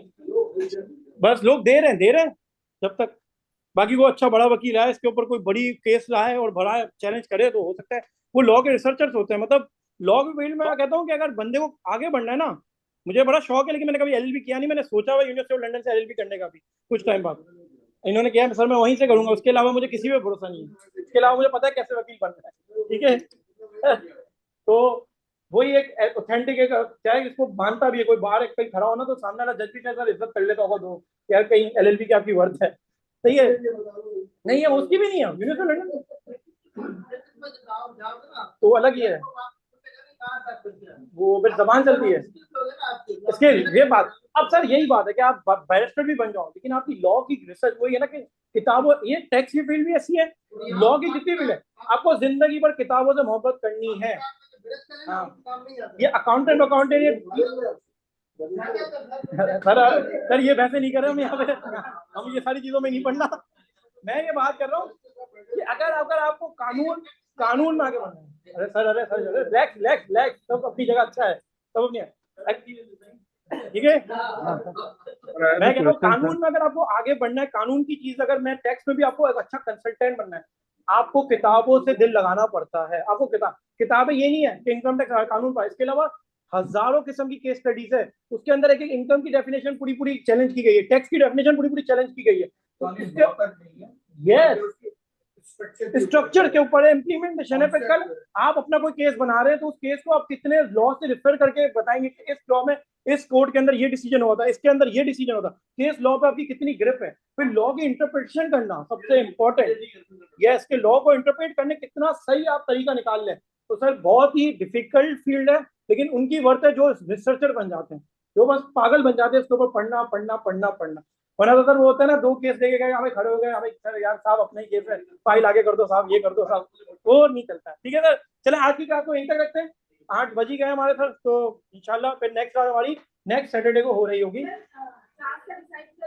सर डिसाइड का मतलब ये है कि आप में से ही कुछ लोग फोन करके मैनेजमेंट को कह रहे हैं कि हम 2 दिन आएंगे, तो अब पहले आप लोग एक हो जाएं। एक है नहीं, आप लोग में से कुछ है, ये ऑनलाइन वालों में से कहीं से भी कुछ है तो कह रहे हैं कि हमें दोनों दिन पढ़ना है। मसला ये क्या सर, मैं वोटिंग भी लूंगा ना, तो कल इंस्टीट्यूट पे वो कहेंगे यार ये तो हमारी बात नहीं मानते, तो 3 लोग भी अगर अगेंस्ट होंगे ना तो वो पूरा बदनाम करते हैं। अब मसला यही आ रहा है। सर क्वेश्चन था आज के टॉपिक के रिलेटेड। जय जी, क्या कह रहे थे सर? क्वेश्चन था टॉपिक के रिलेटेड। आपकी सर आवाज कट रही है, डिस्टॉर्ट हो रही है थोड़ी सी। सर क्वेश्चन था टॉपिक के रिलेटेड सर, एओपी से रिलेटेड। अच्छा हाँ, मैं बिल्कुल क्वेश्चन लेता हूँ, आप रुके 2 मिनट, ठीक है, मैं वेरी एंड नहीं कर रहा। ओके सही है सर क्लास। अच्छा संडे सैटरडे डिसाइड करेंगे, लेकिन नेक्स्ट सैटरडे में आना है, नेक्स्ट सैटरडे में आना है। अच्छा सैटरडे मैं नहीं ले सकता बड़ी क्लास, मसला मेरा ये है। संडे तो हम संडे का इंशाल्लाह नेक्स्ट में मैं इनसे भी बात कर लेंगे मैनेजमेंट से, थोड़ा सा आप भी जाके मैनेजमेंट को कहिएगा हम रेडी हैं। सर को नहीं कहे, आप लोग कह दें, अंदर जाके आप मैसेज करते हैं जो भी आप जिनके जरिए एडमिशन लिए कि हम एक क्लास संडे के लिए रेडी हैं, 2 घंटे पढ़ने के लिए रेडी है। जब आप वोटिंग पे ज्यादा दे देंगे तो फिर ये मानी जाएगी, वरना मेरा काम है, मुझे 2 दिन कहेंगे मैं 2 दिन आऊंगा, 1 दिन कहेंगे मैं 1 दिन आऊंगा, आप जो कहेंगे मैं आ जाऊंगा, मैं आपके लिए हाजिर हूँ, मुझे कोई इशू नहीं है। ठीक है जी सर, आपका सर क्या क्वेश्चन था? सर एओपी से रिलेटेड, पी पे जब एक बार प्रॉफिट से टैक्स डिडक्ट हो जाता है तो सर जब आप उनको अपनी रिटर्न में लेके जाते हैं तो उस पे ड्यूल टैक्सेशन नहीं होती। किस पे मुझे सर आप लिख के दे सकते हैं, सवाल लिख के दे सकते हैं? आपकी आवाज बहुत डिस्टॉर्ट हो रही है, यहाँ पे शोर भी बहुत आ रहा है, आप लिख के दें मुझे चैट पे। सर कुछ डिजिटल कंपनीज भी होती हैं, क्या इन कंपनीज भी सेम लॉ इंप्लीमेंट होगा, या लॉ इनकम टैक्स का कानून उन पे डिजिटल पे भी सेम इंप्लीमेंट होगा? ठीक है, लेकिन उनको कुछ टैक्स की एग्जेम्पशन वगैरह या एडिशनल बेनिफिट दिए जाते हैं। Okay, additional tax income tax में आएगा सर। और सर एलएलसी का पाकिस्तान शिफ्ट करना हो तो उस पर भी टैक्सेशन जी, एलएलसी हो या कोई भी हो, अगर बाहर की कोई कंपनी यहाँ आ रही है तो टैक्स होगी, एडिशनल टैक्स पे भी आपको इनकम टैक्स देना होगा। I have a question sir, अगर जस्ट एओबी प्रॉफिट हो और अगर कोई और इनकम ना हो तो जस्ट सिंगल टैक्स? यस, अगर सिर्फ एओपी है और एओपी पे आपने टैक्स दे दिया और आप शेयर ले गए तो अब आपके ऊपर कोई भी टैक्स नहीं होगा। अहमद ठीक है? अच्छा डिविडेंड वाला जवाब मैं दे चुका हूँ सर। जो मुझे माइक से सवाल करना है, मुझे आवाज नहीं आ रही तो मुझे चैट पे लिख के बता दें, ठीक है? Thank you please.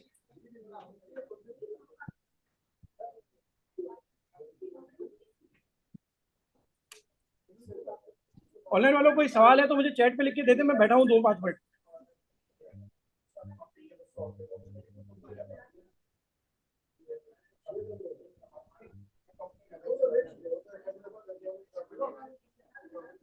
चलें ठीक है, किसी का कोई सवाल नहीं आ रहा, थैंक यू सो मच। कल इंशाल्लाह next all question clear sir, all question clear. अल्लाह।